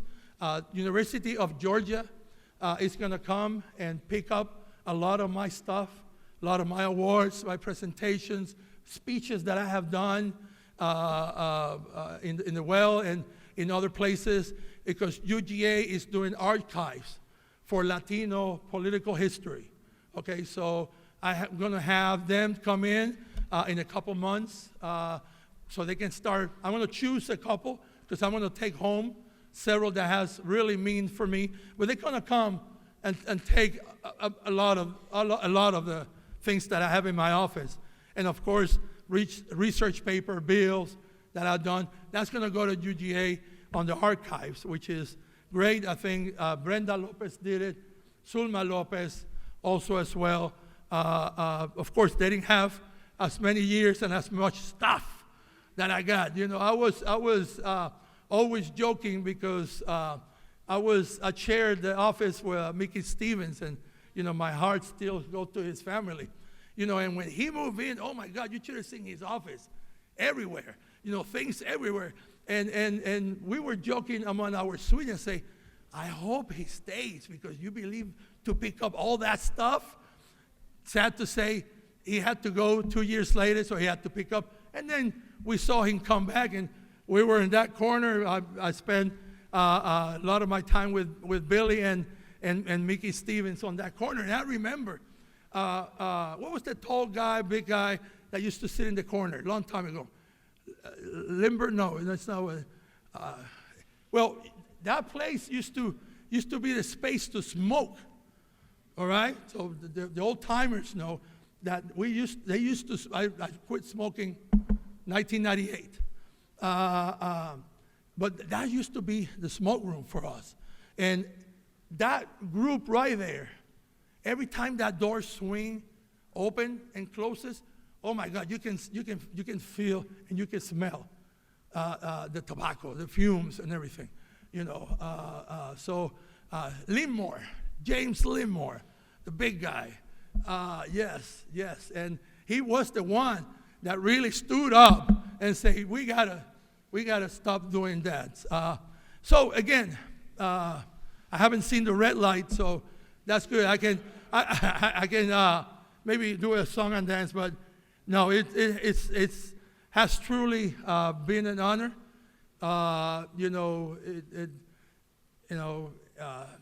Things happen in life, and you know, I going back to my son, you know, the only thing we're happy is that we have him for 32 years, and it was our best 32 years that we had. Things happen. They call him up, and again, I just want to thank you for a lot of my friends and a lot of members here, my colleagues that were supportive at that time of grief, because it's not easy to lose a family member, nevertheless, losing your only child. So, with that, bada bing, bada bang. I always said that in the corner. It has been a hell of a ride. It has been incredible experience. I'm truly honored that someone born and raised in the island of Puerto Rico came to the States, Georgia, Gwinnett, and I took the bull by the horns. Yes, let me pat myself on that because I saw a need. I saw that there was a voice to be heard. I saw that we needed to embrace our immigrant community, and I've done that. I had stand in the well many times, arguing, and in fact, I did that not too long ago, arguing on bad bills. But it is what it is. This is political. You have to understand. And one thing I learned a long time ago: don't take it personal. And please, members, if the only thing you get from my speech today is this is politics. Don't take it personal. Because again, this is not because of who you are or who you are not. This is just the way it is. So again, now I'm passing the baton to Lon Tran, Sam Park, Farouk, Sarah and Phil, Ray Martinez was with me all day with the Charros Association. Greg Wright, we know each other for a long time. But again, members, my heart goes to you. Please keep doing the work that you do for the people of Georgia. You know, I've been blessed that I landed in Georgia, and you know, it has been really, really exciting and honor. I cannot say it any better way than that. Has truly me being honored to be your colleague and to stand side by side, many of you. You know, for the people, my colleagues that have passed away during my 22 years, again, my heart goes to their families. But the show must go on. With that, Mr. Speaker, I yield the well. Thank you.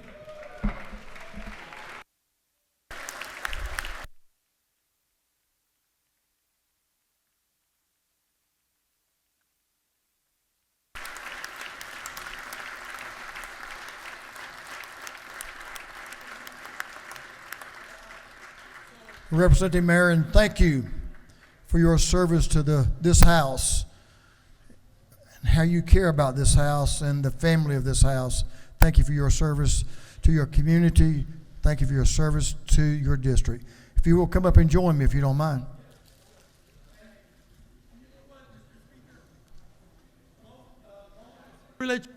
Or how we call it, an inquiry, parliamentary inquiry.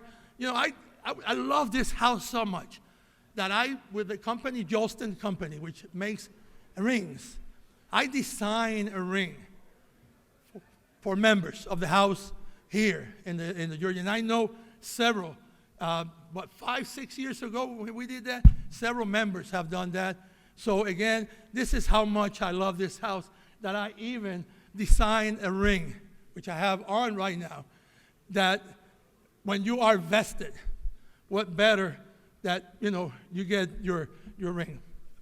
I yield the well again. Absolutely. Thank you for that. I'm looking forward to seeing that ring. Thank you for your service.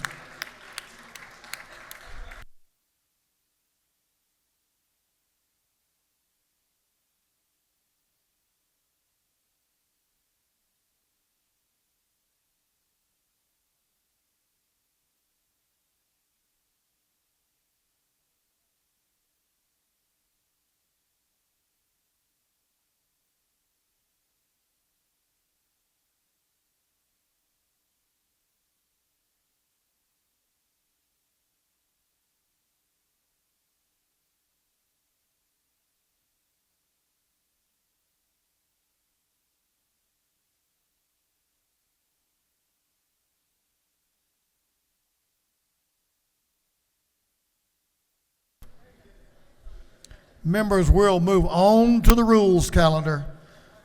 On to the rules calendar. Mr. Clerk, will you read the caption of Senate Bill 483? Senate Bill 483 by Senator Hatcher of the 50th, Kirkpatrick of the 32nd, Tillery of the 19th, to be entitled Act to amend Title 39 of the Official Code of Georgia and Annotated relating to minors so as to enter into an interstate compact for the placement of children. This bill has been referred to the Committee on Juvenile Justice. That committee recommends that this bill do pass. Representative Joseph Gullett is recognized to present Senate Bill 483. Give the gentleman the will your attention, please. Thank you, Mr. Speaker. Ladies and gentlemen, I present Senate Bill 483, a legislative proposal aimed at enacting the revised Interstate Compact for the Placement of Children, also known as the ICPC. This bill represents a critical step forward in our ongoing efforts to modernize and improve the welfare and placement processes for children across state lines. The need for such reform is clear. The original Interstate Compact on Placement of Children was established in 1960 and was a pioneering effort to ensure safe, suitable placement for children in foster care and adoption across state boundaries. It created a framework for cooperation and communication between states, a framework that has undoubtedly served us well. However, as you guys know, the world has changed significantly since 1960, and our systems must evolve to keep pace with these changes. This revised ICPC, as proposed in this bill, seeks to address these evolving needs through several key improvements. First, it aims to evaluate the suitability of prospective parent placements through uniform mechanisms, ensuring that children are placed in environments that are not just safe, but also conducive to their growth and well-being. It also aims to provide the necessary support services to these families, ensuring they are equipped to meet the needs of their new family members. Moreover, the bill seeks to narrow the applicability of the compact, focusing our resources and attention where they are most needed. It proposes the development of specific timeframes for completing the approval process for child placements, and that's super important today. The time frame is really, really long. The establishment of clear rulemaking authority, the clarification of state responsibilities, and the increase in protection for familial relationships are all measures designed to streamline and improve the placement process. It's also crucial to understand that this compact will not go into effect until 35 states have enacted the legislation and adopted it. As of today, there are 16 states that have already taken this step. And by Georgia being in the first 35 states to enact the compact, it has a unique opportunity to contribute and influence the formulation of the rules and regulations that will govern the new ICPC. This is a chance for Georgia to lead, to ensure that our values and our commitment to the welfare of children are reflected in this critical, crucial interstate agreement. That's all I have, Mr. Speaker. Happy to answer any questions if there are any, and I urge your favorable consideration. You have a question, Representative Jasmine Clark to your left is recognized for a question. Thank you, Mr. Speaker. Does the gentleman yield? Sure. Thank you so much for bringing this legislation. It is very important. I'm curious, you said that this won't go into effect until there's 35 states, and currently there's 16. Right. The 16 states, are they in the South, Southeast? Where are they, or do you know the 16? I think that was said in committee, but I don't know the 16 or where they are. I'm sorry. All right. Does the gentleman further yield? Sure. So let's say the child is placed in a state that is quite far away, quite a distance away. I know that it's still going to be the responsibility of Georgia to make sure that that child is taken care of. Right. But if, for whatever reason, maybe there is a family or relative here in Georgia that now wants to step in and step back up, whose responsibility would it be to possibly transport or get that child back to Georgia so they can be with actual family? So my understanding is a majority of these placements are out of state or for adoption, so they're not foster. So these families that have these children are in the process most of the time to be adopting these children. Okay. And so once that path is gone, I don't think just because there's a familial relationship that all of a sudden it's pulled back. It's really what's in the best interest for the child on a case-by-case basis. That's kind of where I believe that would be. Thank you. Thank you. If there are no more questions, Mr. Speaker, I yield the well. No more questions. Gentleman is yielded the will. Representative Hutchinson is recognized to speak to the bill. Representative Hutchinson. Thank you, Mr. Speaker. Good morning, colleagues. I wanted to come up here a few minutes just to talk about how consequential this bill is. I spent a good chunk of my career filling out ICPC applications. And when they're done, it's about this thick of paperwork. You have to include court documents and the application itself and records and everything. And what you do is you send it to the ICPC coordinator in whatever state, and it sits on a desk until they get to it, which can take years. And I have seen adoptions slow up because of this process for years. So this would be very consequential. I hope the other states sign on, but when we talk about adoptions and we talk about how long it takes, this is one of the barriers to adoption. I hope that you vote yes for this bill, but I also wanted to tell you about one of the ICPC applications that I did. It was 2 children in custody in Georgia, and they found grandmother in Hawaii. I did the application. I lobbied to take the children myself. I was denied. But to watch those kids go from foster care to a beach in Hawaii was one of the highlights of my career. So if you have any questions about ICPC, I'll be more than happy to answer that, but other than that, I yield the well. The lady is yielded the well. She had no questions. We have no further speakers. Is there any objection to the previous question being ordered? The chair hears none. The previous question is ordered. Is there any objection to agreeing to the report of the committee, which was favorable to the passage of the bill? The chair hears none. The report of the committee is agreed to. Shall this bill now pass? All in favor of the passage of the bill will vote yes. All those opposed will vote no. And Mr. Clerk, will you unlock the machine?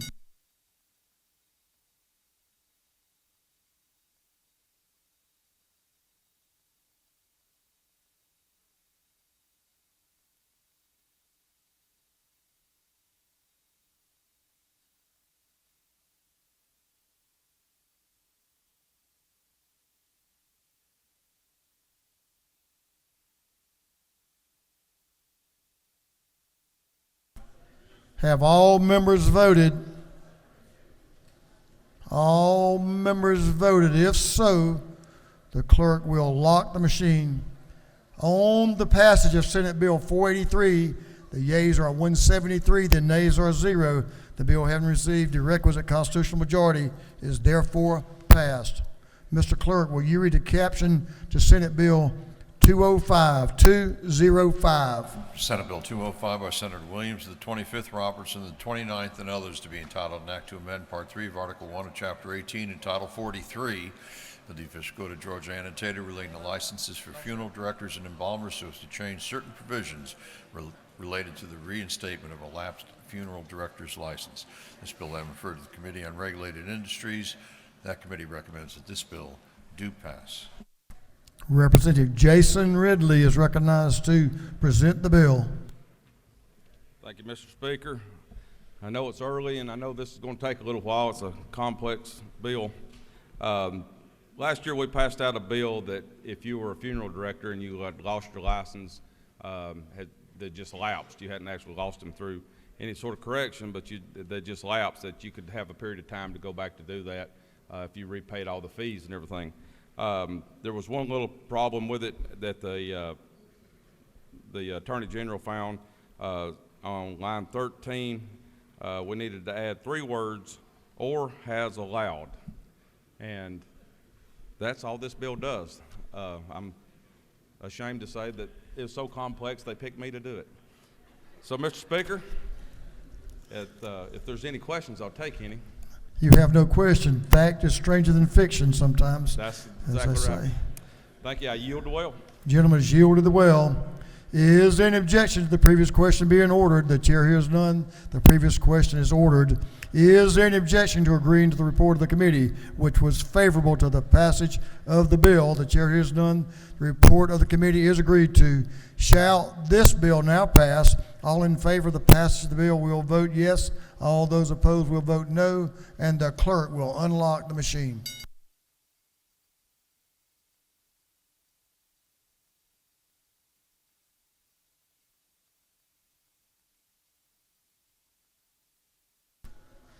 Have all members voted?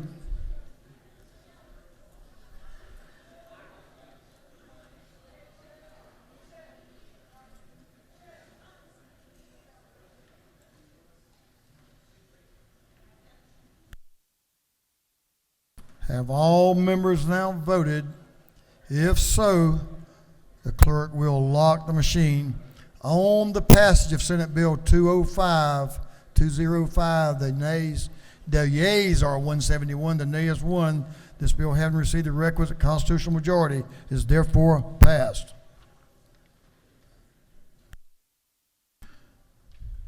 Mr. Clerk, will you read the caption of Senate Bill 342?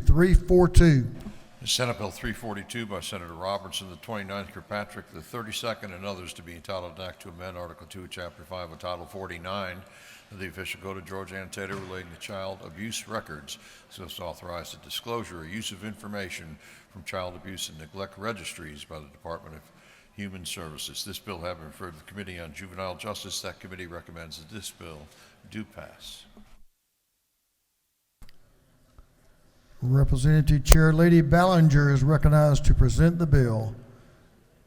Chair Lady Ballinger. Thank you, Mr. Speaker. This bill is a really simple bill. It just is to facilitate the recovery of missing children, and it would allow DFACS to share information with the National Center for Missing and Exploited Children. I'll be happy to answer any questions. Lady has no questions. Thank you. I urge your favorable consideration of this measure. Lady is yielded the well. Is there any objection to the previous question being ordered? The chair hears none. The previous question is ordered. Is there any objection to agreeing to the report of the committee, which was favorable to the passage of the bill? The chair hears none. The report of the committee is agreed to. Shall this bill now pass? All in favor of passage of the bill will vote yes. All those opposed will vote no. And the clerk will unlock the machine.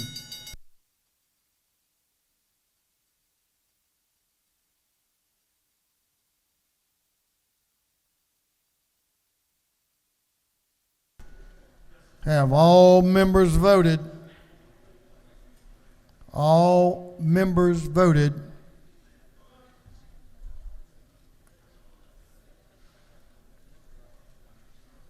If so, the clerk will lock the machine. On the passage of Senate Bill 342, the yeas are 171, the nays are 0. The bill, having received the requisite constitutional majority, is therefore passed. Mr. Clerk, will you read the caption of Senate Bill 232?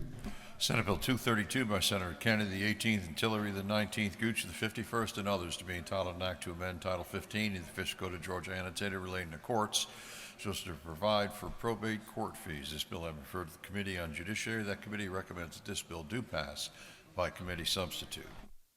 Chairman Todd Jones is recognized to present the bill. Chairman Jones. Thank you, Mr. Speaker. Colleagues, I bring to you SB 232. This bill is effectively modernizing the probate fee structure. It went through the Senate 49-0, so massive bipartisan support, and it also went through House Judiciary. Effectively, it has 3 sections. The first section regards filing fees, administrative fees, etc. The second section speaks to the State Children Trust Fund and the $15 that's applied to each marriage application license and its dedication to that fund. And then section 3 speaks to indigent services and then also reform services and then also the rebate of those fees. If you go through the bill, you will see that not only has there been a significant amount of work done by the judges and also by the Senate, but in terms of multiple years, in terms of this bill has been looked at, in terms of making sure that hopefully we got it right and that you agree with me. Mr. Speaker, that is effectively the summary of the bill, and I'll yield for any questions.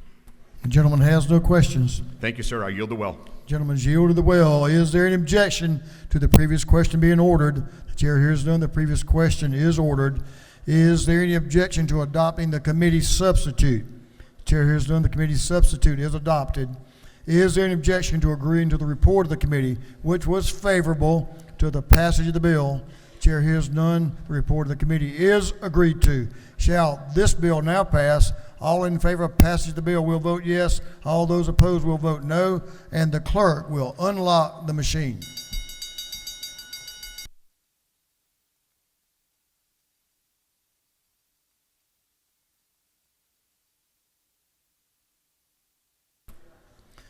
Have all members voted? All members voted? If so, the clerk will lock the machine. On the passage of Senate Bill 232, the yeas are 168, the nays 1. The bill, having received a requisite constitutional majority, is therefore passed. Mr. Clerk, will you read the caption to Senate Bill 171? Senate Bill 171 by Senator Burns, the 23rd, Gooch, the 51st, read of the 33rd, and others, to be entitled an act to amend Chapter 62 of Title 36 of the Official Code of Georgia annotated relating to developmental authorities so as to limit the length of a director's holdover period following expiration of the term of office. This bill has been referred to the Committee on Governmental Affairs. That committee recommends that this bill do pass. Representative Matthew Gamble is recognized to present the bill. Representative Gamble. Thank you, Mr. Speaker. Colleagues, I rise today to present Senate Bill 171. This legislation has the support of the Georgia Department of Economic Development, the Georgia Economic Developers Association. All this bill does is it will require 2 hours of training annually for Development Authority board members. This requirement will ensure that authority members are appropriately trained and aware of all the development and redevelopment programs and laws impacting economic development in our state. This training can be done online or in person, and there are providers throughout the state that are currently doing this for free. If a director fails to undertake the training in 2 years, they'll have their voting rights suspended until they complete their training. Also, this bill has a provision that allows a development authority to appoint or reappoint a board authority member if the governing entity, such as a city or a county, hasn't taken that action within 6 months. Again, all this bill will do is ensure that our development authorities are being managed in an efficient and professional manner. Mr. Speaker, that's the bill, and I'm happy to answer any questions. You have no questions. Thank you. I ask for your favorable consideration, and I'll yield the well. Gentleman has yielded the well. Is there any objection to the previous question being ordered? The chair hears none. The previous question is ordered. Is there any objection to agreeing to the report of the committee which was favorable to the passage of the bill? The chair hears none. The report of the committee is agreed to. Shall this bill now pass? All in favor of the passage of the bill will vote yes. All those opposed will vote no, and the clerk will unlock the machine.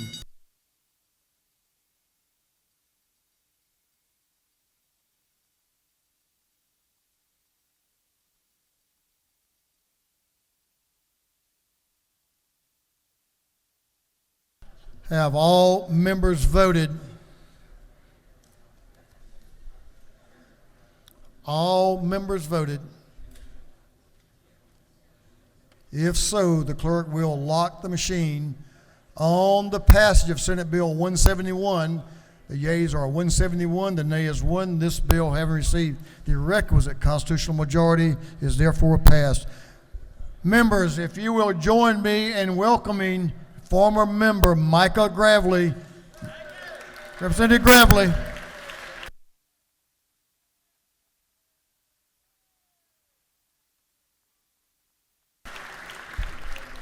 He hasn't changed his haircut style. It's all good. Mr. Clerk, will you read the caption of Senate Bill 430? 430. Senate Bill 430 by Senator Dolezal of the 27th, Watson of the 1st, Gooch of the 51st, Roberts of the 29th, and others, being entitled an act to amend Chapter 16 to Title 51 of the Official Code of Georgia Annotated relating to COVID-19 pandemic business safety so as to revise provisions for rebuttable presumptions of risk by claimants. This bill I referred to the Committee on Judiciary. That committee recommends that this bill do pass.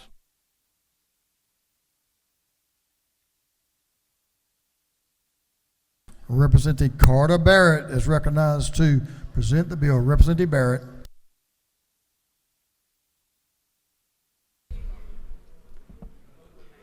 Thank you, Mr. Speaker. Senate Bill 430 was passed unanimously in the Senate. In 2020, when COVID liability protections were put into place, it was contingent upon the business placing a sign or posting language on a ticket. I'm sure you've all seen the signs. This bill keeps the COVID liability in place, but it is no longer dependent upon placing the sign in your lobby of the business or on your ticket. With this bill, we can remove the signs from the front of stores while still having the COVID protections in place. That's it. Very simple bill. I'd be happy to answer any questions. Representative Reeves, to your right, has a question. To your right. Thank you, Mr. Speaker. Would the gentleman yield for a question? For my most excellent friend, I do. Thank you. Is it not true that Georgia exercised leadership during the pandemic and was one of the first states to safely reopen, which kept the doors of a lot of small businesses open? Unequivocally and unambiguously, absolutely yes. The gentleman to your left, Representative Kelly, has a question. If you will yield.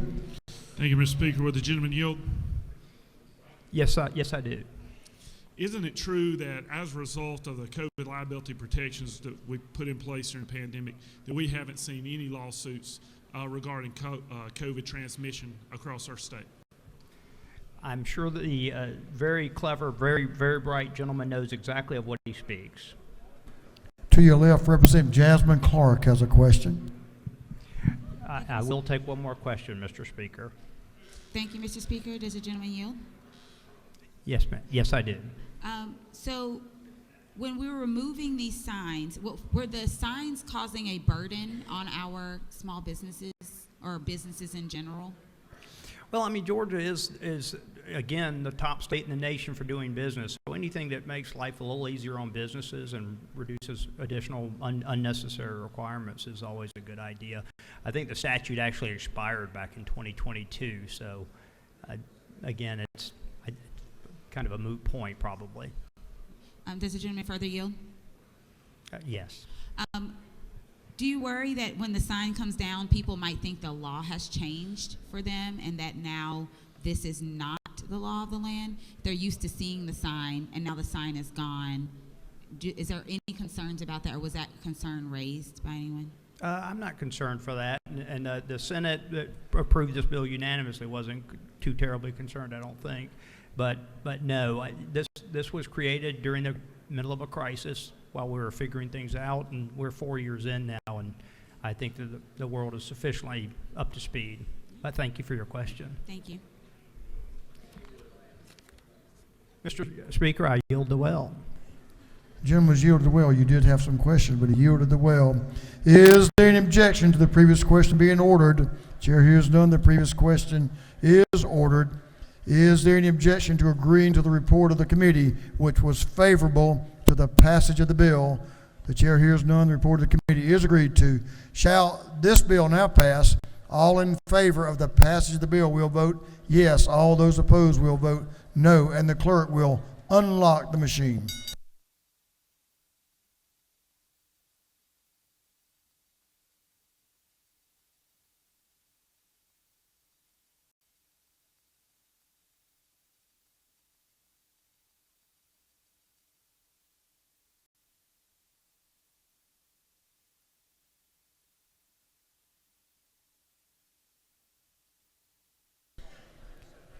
Have all members voted? For what purpose does Representative Newton rise? Parliamentary inquiry. State your inquiry. Mr. Speaker, isn't it true that the actions taken by Georgia during the COVID-19 pandemic were supported by both medical and scientific background that was really led by our public health director, Dr. Kathleen Toomey, who we owe a great debt of gratitude? Isn't that true, Mr. Speaker? That would be true. For what purpose does Representative Park Cannon rise? Parliamentary inquiry. State your inquiry. Is it not true that currently today in Georgia, as it stands, Seminole County, Miller County, Decatur County, Turner, Tift, Irwin, Ben Hill, Colquitt, Spalding, Butts, Washington, Jefferson, Lowndes, Lanier, Eccles, Cook, Brooks, and Berrien counties are the highest number having COVID diagnoses this month? I'm sure the lady has her figures correct. For what purpose does Representative Oliver rise? Parliamentary inquiry. State your inquiry. I make an assumption, sir, that most of the Republican leadership is for tort reform. Isn't it true that this bill increases the liability for Georgia's business and is against tort reform? Well, I'm sure the lady is a learned attorney and she understands the law very well. Thank you for your insight. For what purpose does Representative Hong rise? Parliamentary inquiry, Mr. Speaker. State your inquiry. Mr. Speaker, is it not true that while this bill removes the signage requirement, nothing in this bill requires anyone to visit restaurants or big gatherings if they do not feel comfortable doing so? I think I've heard that as well. We are a state and a country who makes decisions based on our own personal well-being and integrity. No doubt about that. Have all members now voted? If so, Mr. Clerk, will you lock the machine? On the passage of Senate Bill 430, the yeas are 146, the nays are 27. This bill having received the requisite constitutional majority is therefore passed. Members, we're going to take up Senate Bill 389 that we've carried over from last week on several occasions. So I'm going to ask the clerk, will you read the caption to Senate Bill 389? 389.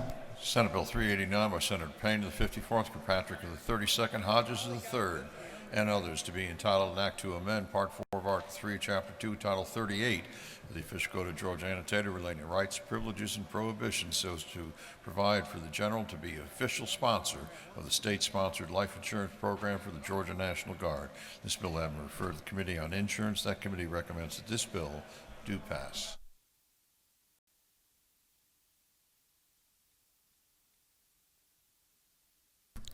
Chairman John Carson is recognized to present the bill.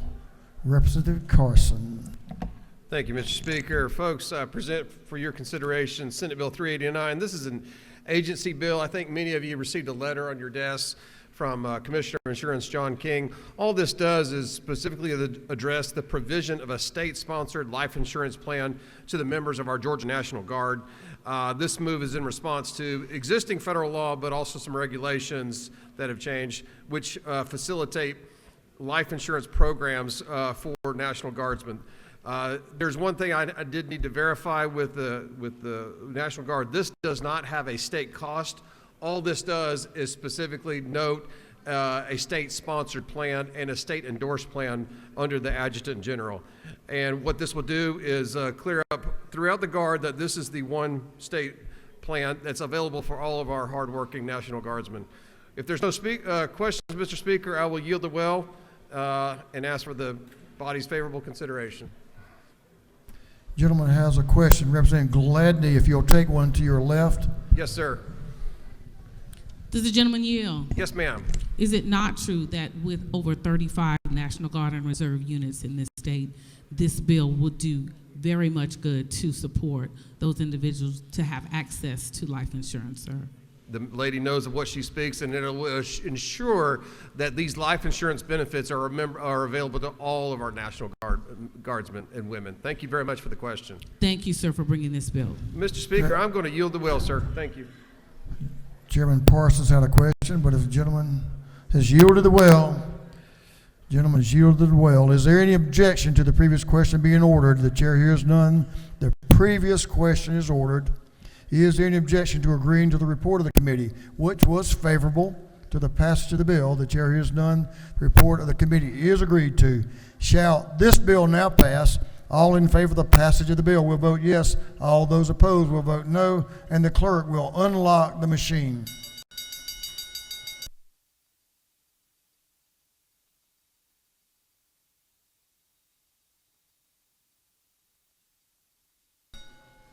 Have all members voted? All members voted? If so, the clerk will lock the machine. On the passage of the bill, Senate Bill 389, the yeas are 174, the nays are 0. This bill, having received the requisite constitutional majority, is therefore passed. That completes our rules calendar. We have a couple of motions that we need to address. Chair recognizes Chairman Tyler Paul Smith for a motion. Thank you, Mr. Speaker. I move that this House insist on its position disagreeing to the Senate amendment to House Sub to Senate Bill 73. Mr. Clerk, will you read the caption? Senate Bill 73 by Senators Tillery, the 19th brass, the 28th hatchet of the 50th, being titled an act to amend Part 1 of Article 2, Chapter 5 of Title 46, the official code of Georgia annotated relating to general provisions relative to telephone service. Representative Smith is recognized to explain the motion. Yes, sir, Mr. Speaker. There's still some agreements that we're trying to work out with the Senate on this, and so this puts us in a posture where we can get our heads together and get the language right. And with that, I ask this body's favorable consideration on insisting on our position. Representative Smith has moved that the House insist on its position on Senate Bill 73. Is there objection? Chair hears none, and the House has insisted on its position on Senate Bill 73.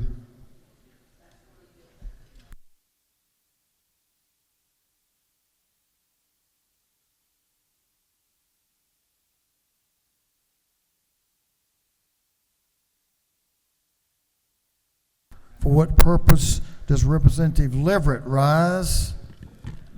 To make a motion. State your motion. Mr. Speaker, I move that the rules temporarily be suspended so that the bill can be read for the first time and assigned to committee. Mr. Clerk, will you read the caption? Unnumbered House Bill by Representative Leverett of the 123rd to be entitled an act to amend that act providing a new charter for the city of Washington. On the gentleman's motion that the rules of this House be temporarily suspended so a bill can be read for the first time and assigned to committee, is there objection? Intergovernmental coordination.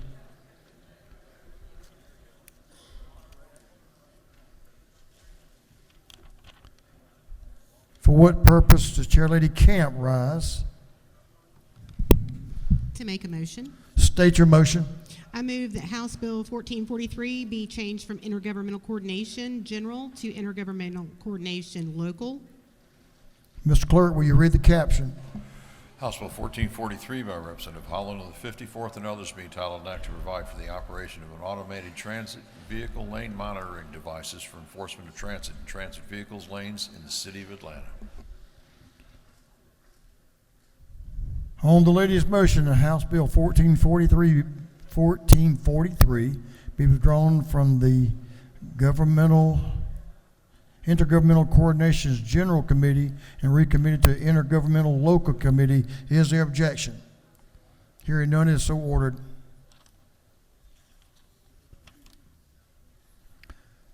For what purpose does Representative Martin rise? To make a motion, State your motion. I move that Senate Bill 137 be recommitted to the Higher Ed Committee. It is currently in rules. Mr. Clerk, will you read the caption? Senate Bill 137 by Senator Burns the 23rd and others to be entitled an act to amend Code Section 23-411 of the Official Code of Georgia annotated relating definitions regarding tuition equalization grants at private colleges and universities.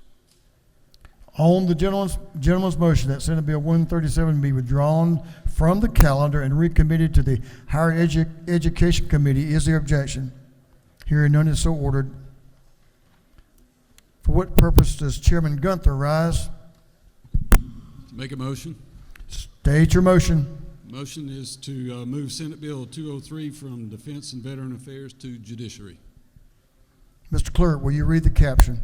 Senate Bill 203 by Senator Anna DeVard of the 31st and others to be entitled an act to amend Article 3, Chapter 4, Title 20 of the Official Code of Georgia annotated relating to industry service training program.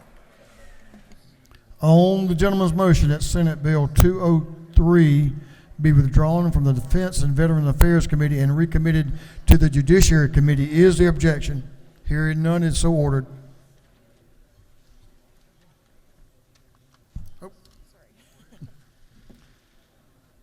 Folks, we're going to move on to afternoon orders.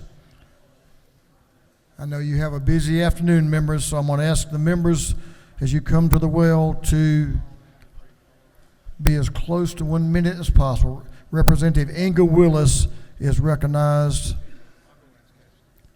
for an afternoon order. Representative Willis.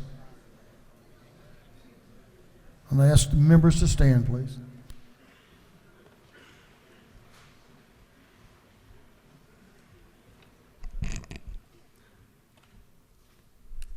Thank you. Thank you, Mr. Speaker. Colleagues, today I rise to acknowledge the glorious life of a friend, a Howard sister, and Brookhaven resident, Zenzile Whitsett. Some people are flashing lights that electrify the spaces that they enter. She was that. She was here, and she mattered. She was a trained artisan with the beauty of Leontine. I would like to thank you, Zenzi, for your artistry, your magic, and your friendship. May the ancestors welcome you home. Our Howard sister Zora Neale Hurston wrote, "I have the nerve to walk my own way, however hard, in search of my own reality, rather than climb upon the rattling wagon of your wishful illusions." That was her. I ask for a moment of silence for the life and legacy of Zenzi Whitsett. Fly high, my sister, float on. And with that, Mr. Speaker, I yield back the well. Thank you. Thank you, Representative Willis, for that remembrance. Representative Maynard is recognized for a moment in history.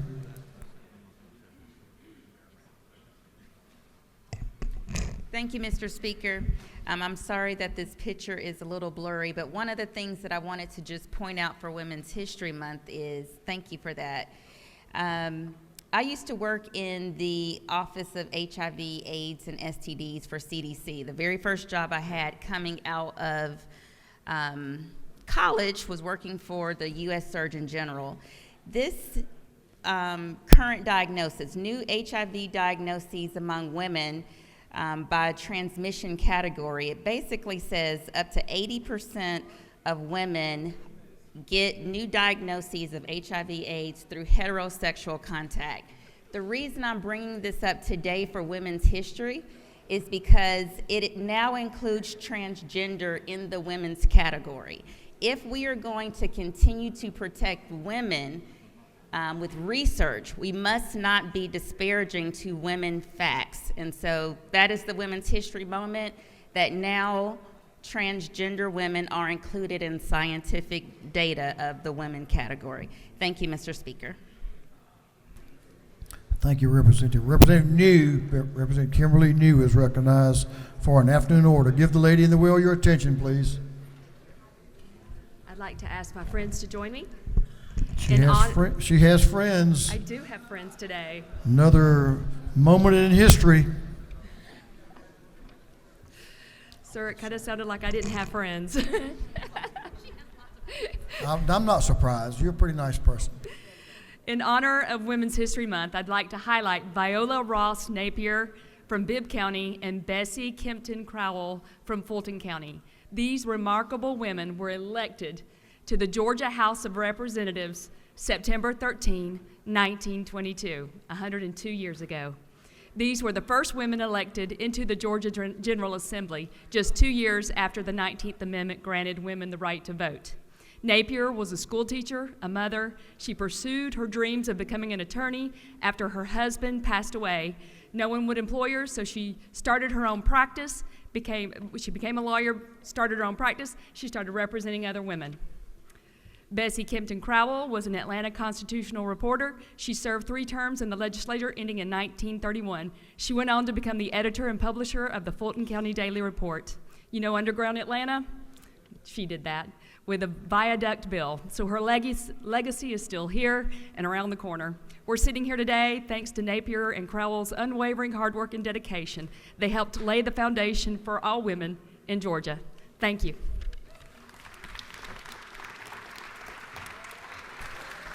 Thank you, Representative. Made our state a better place. Representative Emory Donahue is recognized for an afternoon order. Please give the gentleman in the well your attention.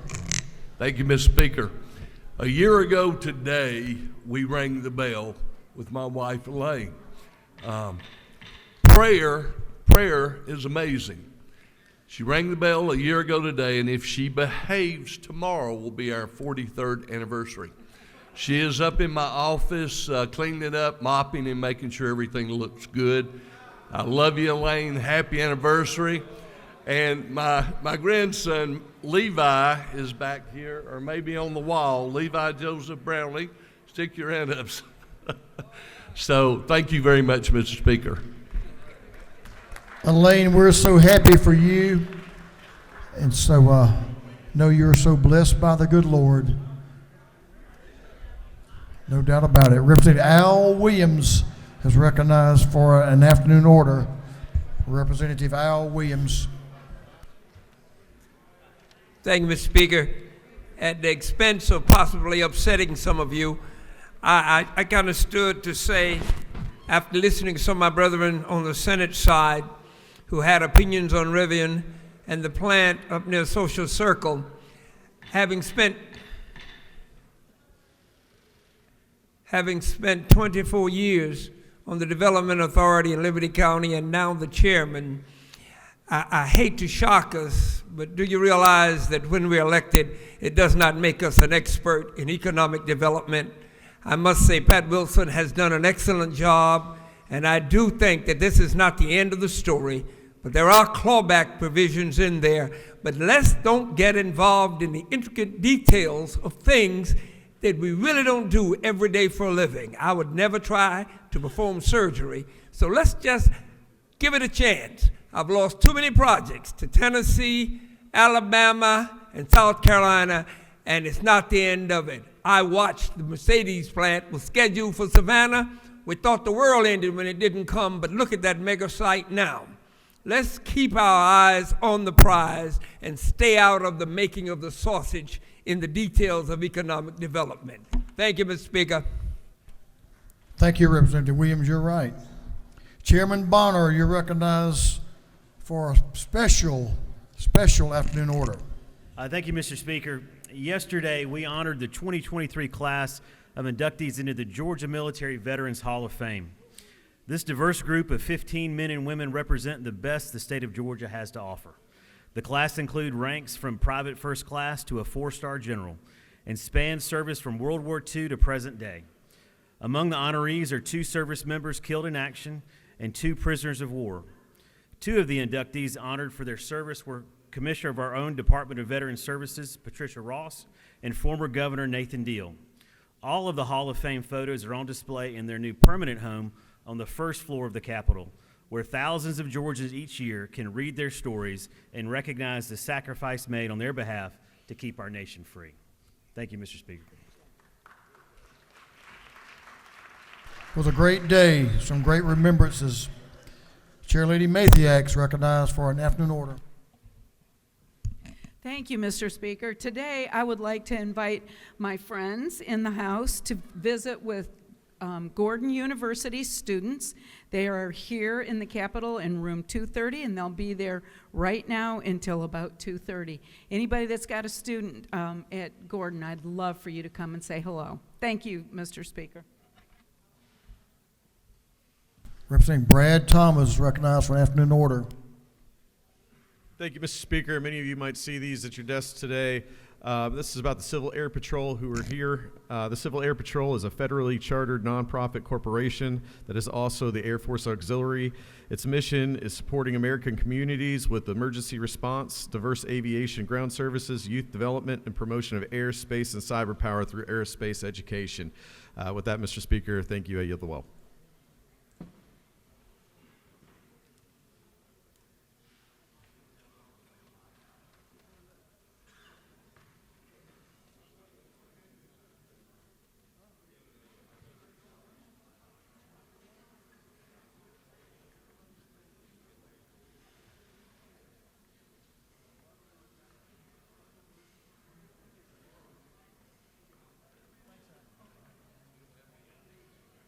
Mr. Clerk, will you read the caption to a group of privileged resolutions?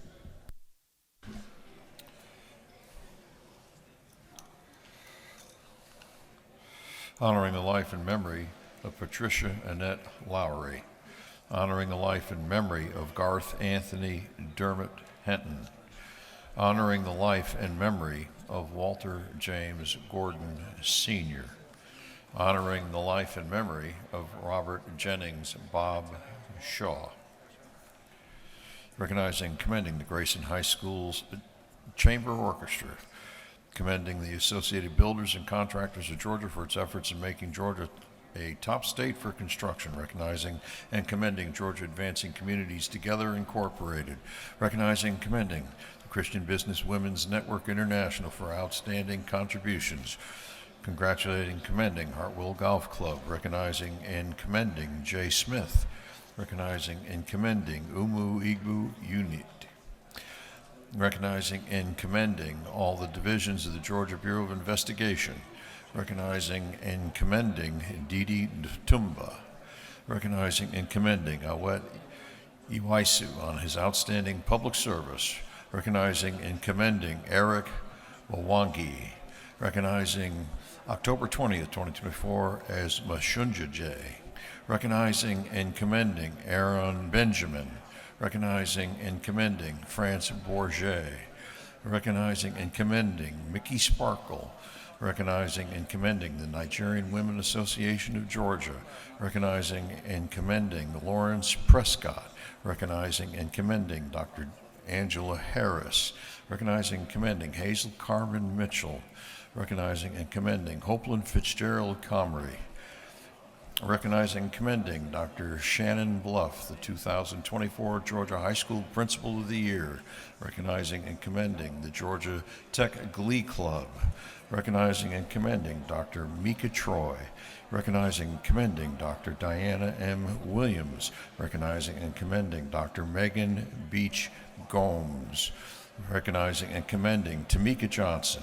Recognizing March 14, 2024's Georgia Hotel and Lodging Industry Appreciation Day at the State Capitol. Recognizing April 2024's Minority Health Month. Recognizing and commending Congressman Drew Ferguson. Congratulating the Lakeview Academy girls basketball team for winning the 2024 GIAA Class 3A State Basketball Championship. Congratulating the Lakeview Academy boys basketball team for winning the 2024 GIAA Class 3A State Basketball Championship. Commending Ostrigen, Darlington High School's 2024 Star Student. Commending Al Shorey, Darlington High School's 2024 Star Teacher. Recognizing, commending Ironworks Local 387 on the occasion of its 100th anniversary. Commending Chief John Mullen. Recognizing and commending Chuck Warbington. And commending the Georgia chapter of the National Women in Agriculture Association upon its 7th annual day at the state capitol. And for other purposes, that completes the reading of the privileged resolutions. Is there any objection to adopting the privileged resolutions? Chair hears none, and the resolutions are adopted. Members, I need your attention before we go on to announcements, because I know some of you are going to need to exit the chamber and get on. First off, we'll go ahead and move all committee meetings back 30 minutes. 30 minutes. We're done here other than announcements. All committee meetings will just push back 30 minutes. Let me tell you about tomorrow. It is going to be a very special day for this House. Tomorrow would have been Speaker Ralston's birthday. Well, it is Speaker Ralston's birthday. And tomorrow we will unveil Speaker Ralston's portrait that will be placed just outside these chamber doors. Speaker Murphy on one side, Speaker Ralston on the other. To honor him and his family, to honor Speaker Ralston in this House and to his service to our state, his family will join us in the morning, along with 3 governors of this state of Georgia, to pay tribute and honor Speaker Ralston's great legacy to this House and to our state. It will be a special day. We will come in at 10 o'clock as usual. We will go through our preliminary activities as usual, and then we will recess for lunch. Then we will come back after lunch, and we will take care of the rules calendar and the other business of this House. We want to ensure that we properly honor a man that we all held in such high esteem, Speaker David Ralston. That's what we'll do tomorrow. If you have a question, come see me. We feel like there'll be some members who have an opportunity to speak, and I'll also tell you something else that's ended up working out. One of Speaker Ralston's favorite chaplains of the day will be our chaplain tomorrow. Chairman Matt Jackson will be our chaplain of the day tomorrow. That would be special. Speaker Ralston smiling about that, Mac.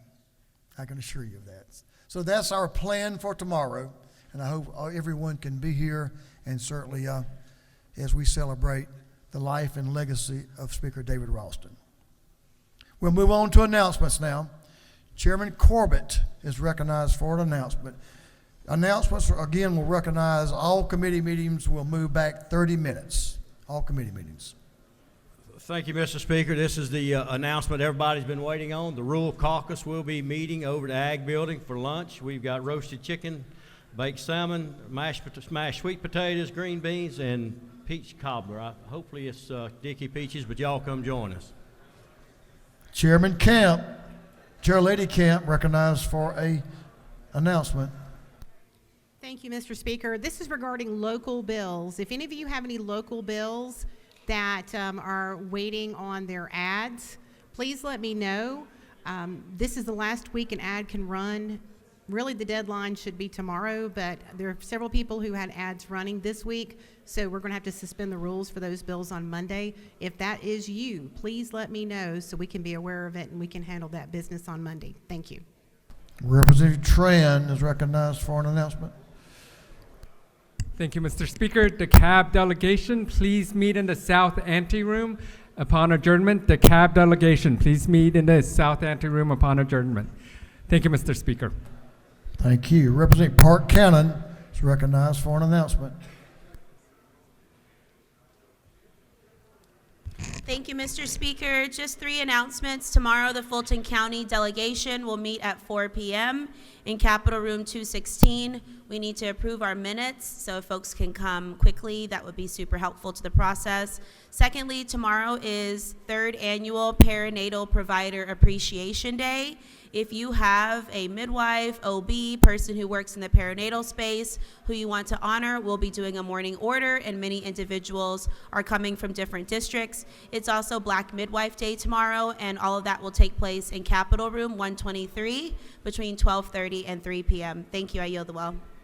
Representative Eric Bell is recognized for an announcement.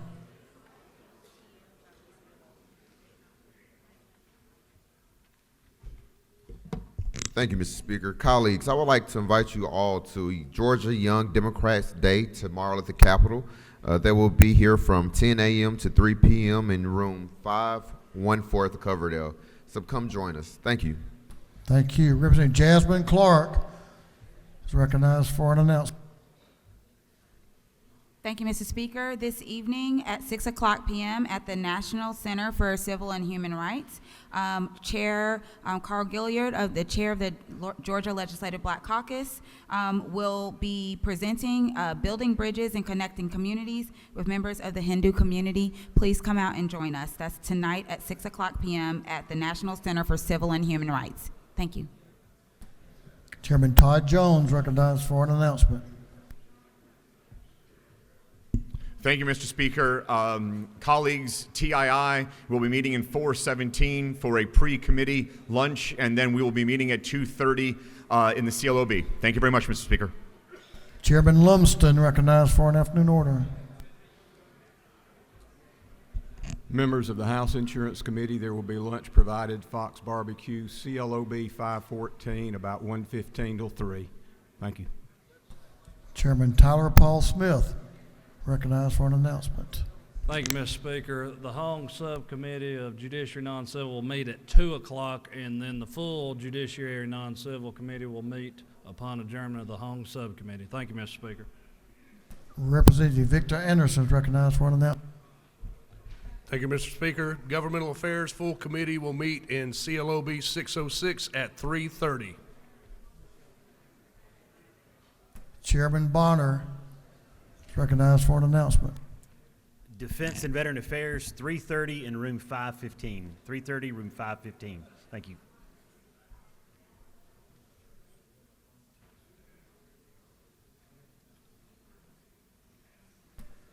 That completes our announcements.